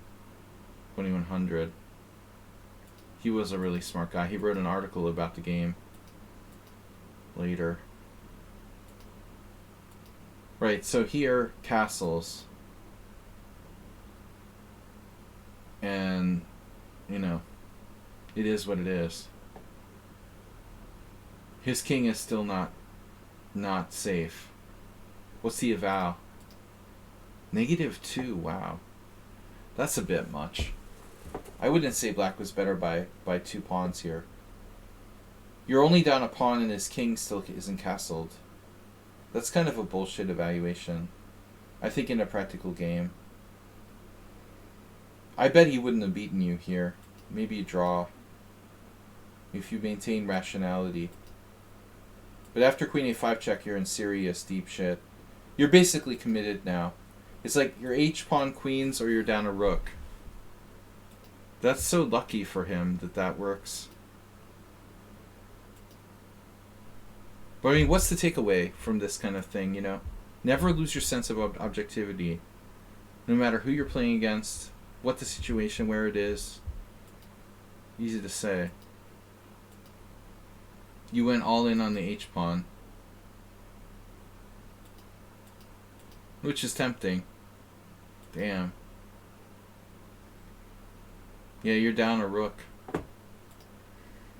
There's no saving you after that. You're basically down a rook. Your last hope was castles. Maybe queen g3 was a bad move, huh? You committed your queen to g3. That's amazing that it works out so neatly for black, you know? He was kind of lucky. This works out perfectly neatly. Alright guys, I gotta go. Thank you for watching. It's been fun. Thanks all for subscribing. Nice loss from Camel Culture. Very pleasurable. I feel your pain. Guys, stay objective. What can we say? I love coming back from bad positions. It's an art. Next stream tomorrow morning, Friday, 11:30 a.m. and Sunday simul. See you guys then. Thanks, Mr. Coffee. Thanks to everybody. Bye bye.